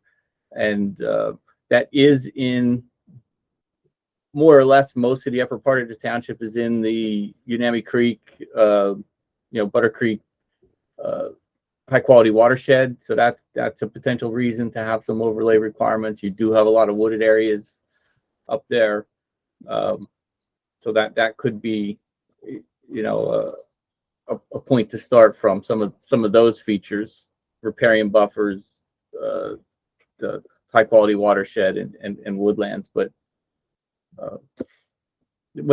as John generally described it right, they add an extra layer of requirements. Some of them chop down what the zoning requirement is. Like say in high quality watersheds, you have a lesser impervious surface allowance. Some of them change the clearing requirements, as John mentioned. So it uses the overlay to modify the zoning requirements in those areas where they apply. I think that that's a good point you made, Steve, with regard to you know, delineating between people using their land versus the developer. I think that would be important to do because it's a fine line between property owner rights, you know, with you know what you can do with your land. And I think what we're trying, which is not, I don't think what we're trying to do is prevent people from building a house, but more so for developers coming in to subdivide, you know, properties that are wooded. So I think that it's important to make that delineation and make sure that we're not, you know, putting some erroneous overlay on. I know there's been times in the past where overlays were discussed for other situations in the township, and they were met with some opposition, to say the least. So, you know, I think it's important to keep in mind. But I think, you know, conceptually what John's brought up is certainly a good starting point. The one thing that you may not want to do that Tinicum does is most of the overlay zones kick everything into a conditional use scenario. So everything requires extra hearings. It doesn't necessarily change the ultimate design, but it requires this extra layer of hearings and approvals that projects have to go through. I don't know if that, you know, ultimately would be desirable in West Rock Hill, but the basic issue of changing the dimensional or zoning requirements if you're in an overlay zone, you know, may be a reasonable approach. Oh, and if I can chime in, I was the one who actually got all the permissions for Ann Rhodes and Elizabeth Zacharias from UPenn to go to the properties, and I tagged along with all of them. So every property that they went through for the Bucks County Natural Areas Inventory in West Rock Hill, I was in hip waders right behind the guys. So there are a lot of properties which not allowed to talk, which we weren't allowed, which I wasn't allowed to talk about from that time frame. But yeah, there are a lot of opportunities for preserving properties based off of the unusual flora, fauna, whether it's mosses, ginseng, American bittersweet, pawpaw. There are a whole bunch of endangered plant species which are sitting here in little places, but the reports won't say which property it is because you don't want to have the person find out about what the thing is that might be a problem, and then that gets torn up or gets lost. But I will, at some point, I'll have to sit down and try to coordinate with you all, because I slogged through every single property that the natural areas inventory went through, along with going out through East Rock Hill and Nockamixon and all the rest. But so we have that section, which is the critical watershed of going out to UNAMI, which is pretty much anything south of Ridge Road and west of Lawn Avenue, and then from Lawn Avenue east, but north of Ridge Road ends up going out the 3 Mile Run, and then the rest goes down to the Perkiomen Creek. But we have a lot of very interesting and very important pieces of property to work with.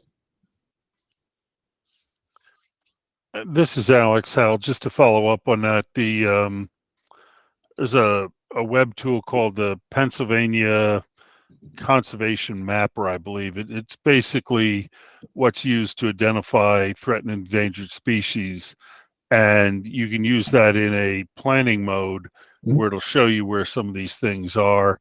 And even if we can't identify the properties from what was done on the field, I think we can probably identify areas at least where this tool would show potential threatened and endangered species.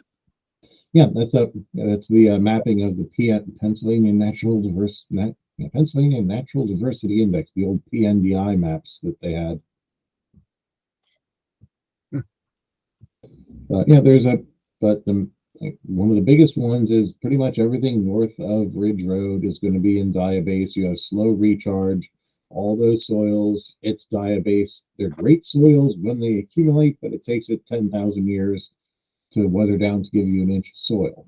And for the rest of the areas, there are some important locations along the Perkiomen Creek. You have a couple of fairly rare trees, a couple of fairly rare aquatic plants, and you actually have some interesting stuff even in the little short, steep streams and gullies and gulches that go down into the creek.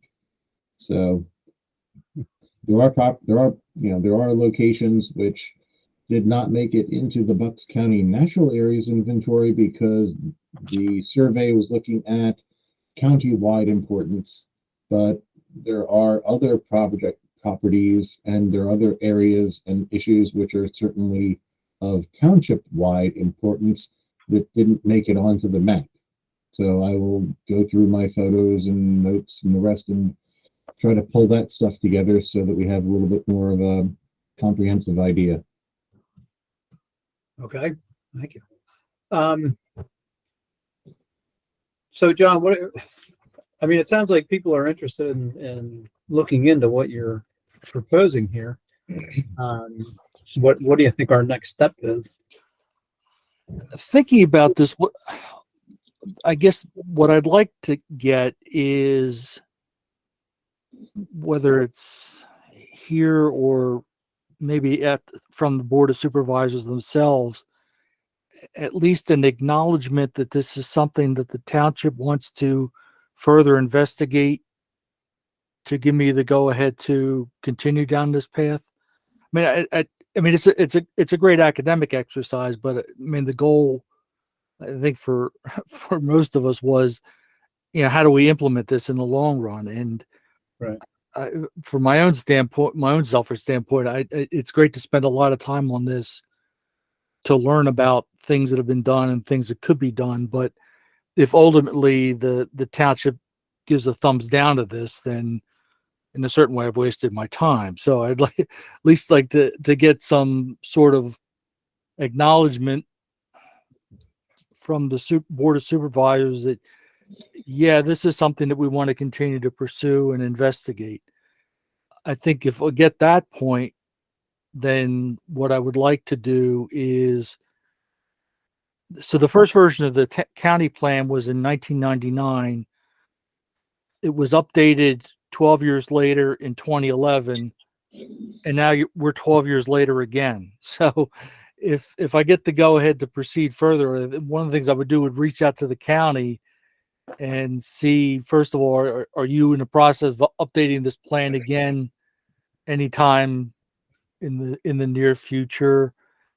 And B, is there any public outreach that they're doing, whether at the general public level or to municipalities, about what their program is and what goals that they're looking to achieve that may be different now than they were 12 years ago, and also to see what experience they've had in working with municipalities for implementing the plan. You said, I've seen the Tinicum example with the overlays. I've looked at the other townships in our area. I didn't see anything that was as specific as what Tinicum has, but maybe the county people would have some more experience with, how has this been anything more than an academic exercise on their part in terms of producing the plan? What are they seeing from the municipalities in terms of how it's impacted their zoning to make it more of an integrated effort rather than just a county wish document? And if there was something to be learned there and to bring it back, and I could see possibly if things all fell into place, we'd ask someone from the county to come out and meet with us, the planning commission, the supervisors, the conservation committee, to kind of be able to share thoughts back and forth about, where does the county see their effort going and how we could coordinate with our efforts with their plan. In addition to that, work for the specifics on what zoning changes we may want to implement into our code that would help us align with their vision. But I said, the long story short is in the short term, what I would like to see is an approval from the board of supervisors that, yeah, keep going, keep looking at it, see if there's something that's there that's beneficial to our township that's worth pursuing. All right. So, Greg, is that something that we can do in a board meeting? Not necessarily from the planning commission report, but as a, what's the term I'm looking for? If they present in the beginning of the meeting. Yeah, I think what John should do is write something up so the board has an opportunity to read a little bit of it and kind of put together a brief memo, and then we can get it in the board's packet for March. Okay. That way they have a chance to read it and review it and get John's thoughts on it, and then they would be able to discuss it. I wouldn't pop it on them tomorrow night. Okay. Could you pop on it tomorrow night that we're talking about it? You could talk about it, but I think they would want to read. I think you wrote an excellent email, and just kind of summarize that in a little memo and get it to them. I mean, I can let them know that it's on the way, that we're John's putting something together to make sure that you guys are on board with us pursuing. I can give that in my report, and then John can follow up with I'll put something together. Okay. I still have access to PowerPoint. Obviously, you don't have a whole lot to do anyway, so. I tell you, life is tough. Well, again, John, thank you for all your efforts. you certainly keep your nose to the grindstone. Yeah, and I think Yeah. that Absolutely, John. that's a lot. I know it's a lot of work, but yeah, I do agree that at least a hey, we're kind of sort of thinking about this is a good introduction tomorrow. Just like, hey, we're looking at this. Okay, Right. Just to let people know. Hey. All right. So anything else on the comp plan initiatives? The only other thing I was going to add was that I don't want to muddy the waters by looking at it now, but once we get a system worked out for an overlay district, if that's something we're looking at, view sheds was another thing that was in the comp plan Yeah. that would make a good overlay on that. Yeah, and I said Tinicum had one of those too, so I can tap into what they've already done, at least in terms of seeing if their concept is in alignment with ours. Yeah, and I agree with Tim.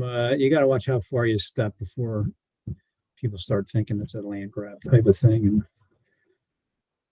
not necessarily a land grab, but a forced regulation on property owners. You know, to sidetrack a little bit further, you know, I thought of that throughout the discussion for the cold storage facility, looking for 120-foot zoning variance, and several people that came to the public meetings talked about spoiling their views from their property.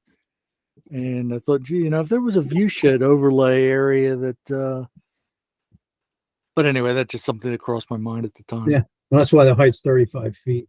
Yes. Part of why. Well, people are thinking about it, so it's a good time to mention that. But I will pass along one of the things from the when we got our assigned Bucks County planner to do the open space plan back in '98. One of the things that he did chime in with is, you guys have really great street names. A really great what? Street names. Oh. Like Lonely Road, Gold Mine Road. Like, yeah, my great uncle second has a gold mine on. Like, oh crap. But no, you guys have really great Ridge Valley, Lonely Road, Gold Mine Road. Mountain View Road. Yes, Mountain View. There you So, go. yeah, look at street names. A lot of these places are just like, yeah, road, street road. Yeah, it was in Warminster doing their plan. Street road. Okay. Well, thank you for that info. All right, let's move forward then. If we're good on the comp plan stuff, so I will bring that up in my report that John is wondering if these guys are gonna, if the supervisor will support moving forward, and that he's gonna present some information. Any other discussion on this? Not for me, no. Thank you. All right, thanks again, John. All right, so moving forward to new business, I have no new business. Did we have anything pending, Steve? I don't know what I do with your. No, decline property that was starred, but their resolution should be on the approved at the meeting tomorrow night. Right. That's a non-issue. The only thing that I'll say, I've been carrying a lot of old projects on here, that have some level of approval. Part of that was because you're protected with your approval for 5 years from any ordinance changes, and then we sort of got into COVID and the state extended things. But now that we're out of COVID and these projects are 10, 15 years old, I think next month you're going to see a slim down list, and I'm going to cut out some of these like Weaver and Weichel properties that never moved forward from years ago. I don't think there's any benefit to continue to track those at this point. Thank you, Steve. Does that reverse their approval or just take them No. off the list? No, it doesn't reverse their approval. Although, their approval after 5 years is subject to ordinance changes. So if the ordinance has changed, which would impact their approval, they'd be subject to those new ordinances. If the ordinance hasn't changed, their approval remains good as it was. So it's not as quite black and white answer to say anybody could build under their old approval, but technically the approval doesn't go away. Is that just our township or is that? No, statewide? that's state requirement. Okay. Yeah, there might, The municipalities planning code protects your approval for 5 years. yeah, there might be a good just top line, bottom line, stuff that is getting built, stuff that they may eventually go and finish off. Because yeah, some of those have been hanging around for a long time. Yep, and we could always add them back in if they come back around. So. I just have a quick question. Do we know when the compressor station is supposed to fire up? I think it has fired up.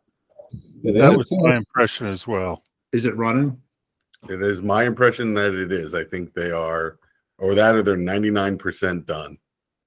Okay, I I drove believe past it's- the other day and didn't seem like it was, but it's just curious. Well, you know what? Hopefully it was, if it didn't seem like it was. Yeah. Another question, Steve. Where do we Oh, yeah. stand on the status of codification? It was approved last month, right, Craig?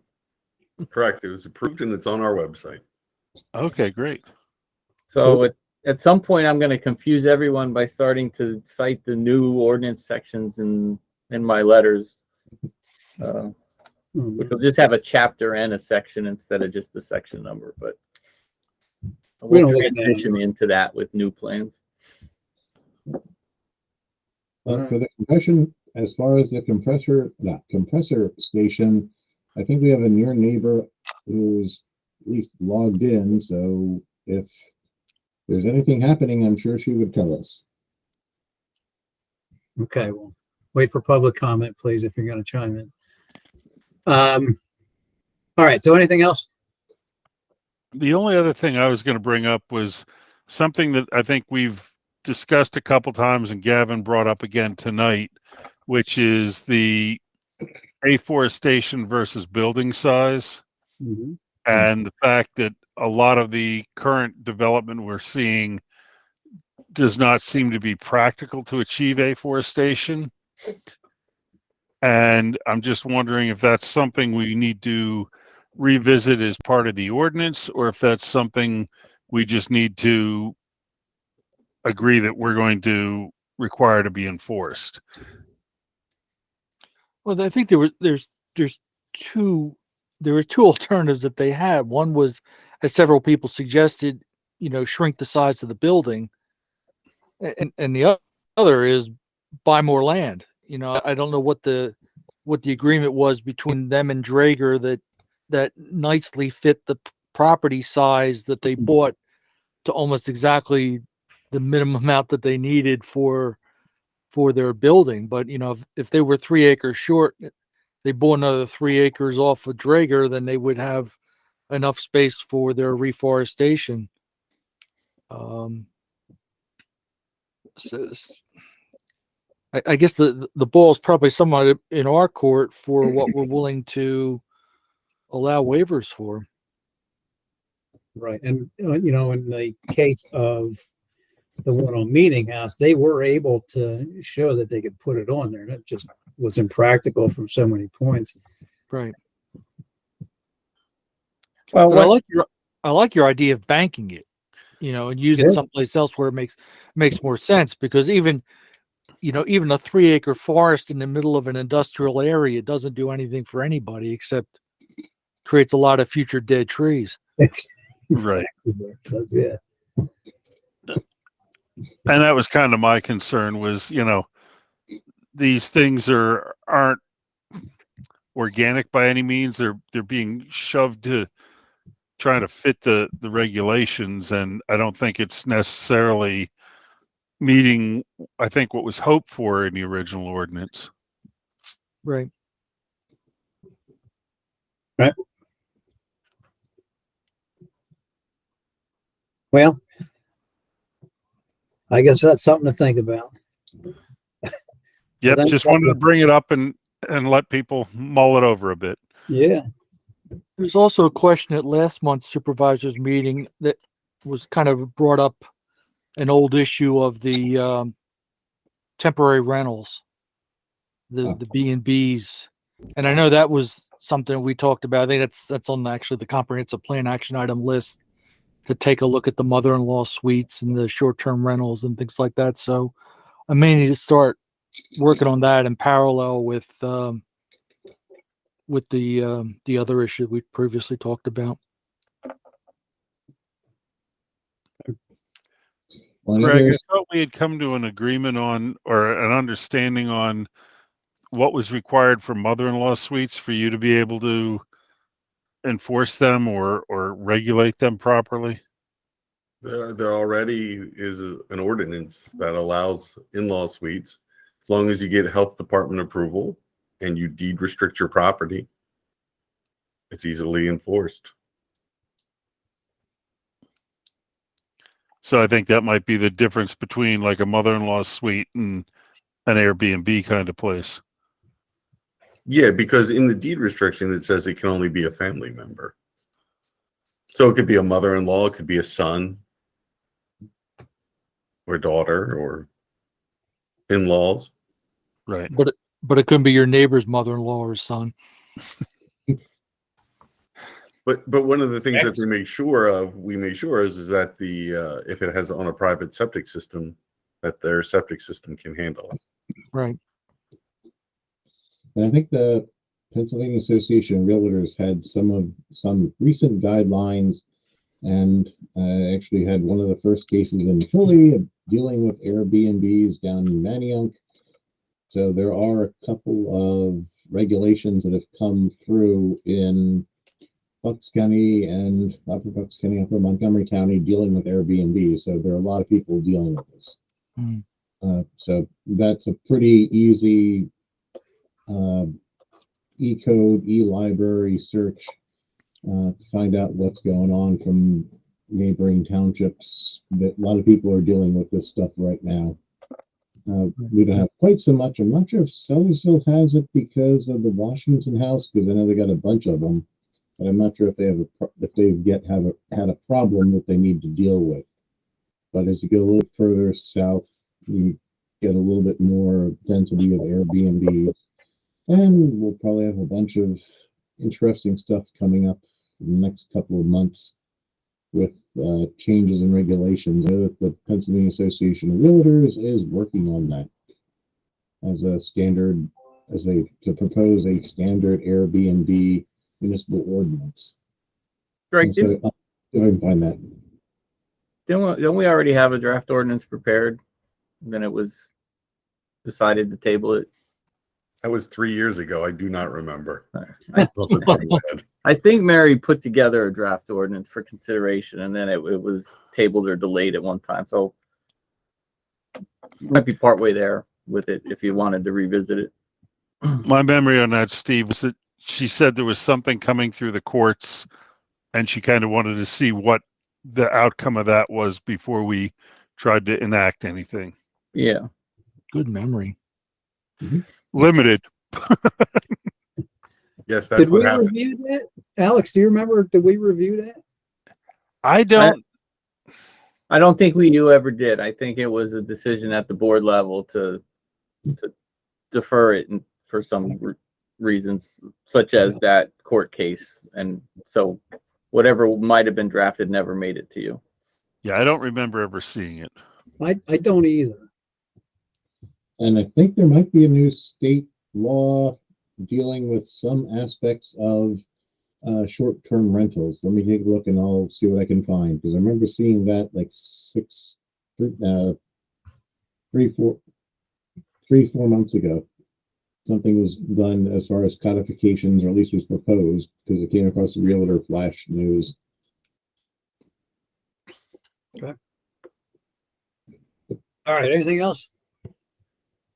The only thing I have, there's an item, this has kind of struck my curiosity. There's an item on tomorrow's supervisors meeting that says open space condemnation resolution. Is that by any chance related to any projects that have come through the planning commission? It's an open space matter. I'll wait for Mary to talk about that at a public meeting. It's a real estate matter. So we'll wait till tomorrow. We'll wait till tomorrow. Okay. We can neither confirm nor deny that we give you an answer. I have the recording. But there is, but I did come across one little blip that, I did send that over to the Conservation Committee, but I'm not sure, and I don't know the family, but Brumbaugh's on County Line Road has changed hands, at least according to the deed. So hopefully they will continue in service because they always had great Christmas trees and they have really good produce. Who's that? Brumbaugh. Oh, the little farm stand there, right there in Tylersport. Yeah, well, no, not Tylersport. Not the, not Ingram's Hill, but the little hill before you come into Hill. Telford. That Sparky's. Yeah. Oh, okay. Over there on the, as you're coming up the hill on the right-hand side. Yep. Right by the bridge. Yeah. It's right by Hillcroft there. Yeah. Yeah. Yep. Sparky Brumbaugh. Yeah. Really, he's selling? Well, there's a new owner, whether or not it's friends, family, they just decided, I believe it's family. oh, that's Good. better. That's good. That's good. Okay. Anything else? Planning Commission related. I'm done. Nothing for me. Here, no one else. I'll open the floor to public comment. Greg, do you have anything? John, do you want to give your public comment? If not, I will read it. John Romeo, Lonely Road. In regards to trails, the trails are proposed to come up to Lonely Road. Over 1/2 mile of it is to be proposed to go along my property and through my property in some other areas. Over 2,000 feet is scenic. You need to rethink this. Your plan will take something I worked for all my life, a private area to live. You're going to ruin our retirement years. Strangers walking through thinking it's okay to feed my horses trash. My dogs will greet them, but they won't like it. We already have a trespassing problem and a dumping problem. When the police are called, they do not do anything. They say the trespassers are lost. My property is clearly posted and my driveway looks very private. The Penridge Regional Police think it's okay. I traced one person down to a man that lives in North Philadelphia in an apartment with multiple occupants. He had no business on my property. Another person taking pictures of my house said they thought that they were at Grandview Hospital. Recently, I found someone stuck in a ditch with a pile of trash. They obviously dumped it. Another vehicle was in my yard. 2 people in 2 vehicles together. I confronted them and called the police. And when I called the police, was assaulted by one of the people. First verbally, then I was hit from behind. Again, the police didn't do a thing. These trails are going to cause many problems if they come through my property. Maybe the Pennsylvania State Police was our on-call police department. It would be better. The liability issues and lawsuits alone will be a huge burden to the township, while you're letting them know that they are about to have expensive lawsuits, especially civil suits filed by individuals involved. Okay. That's it. All right. Anyone else in the audience? Seeing none, I would look for a motion to adjourn. John, I'll make the motion. Andy, second. All right. All in favor? Aye. Aye. Opposed? Motion carries. Meeting is adjourned. Thank you, everyone. Have a great night. What's Have left? a good night. Thank Good you. night, everyone. Good night. Aye.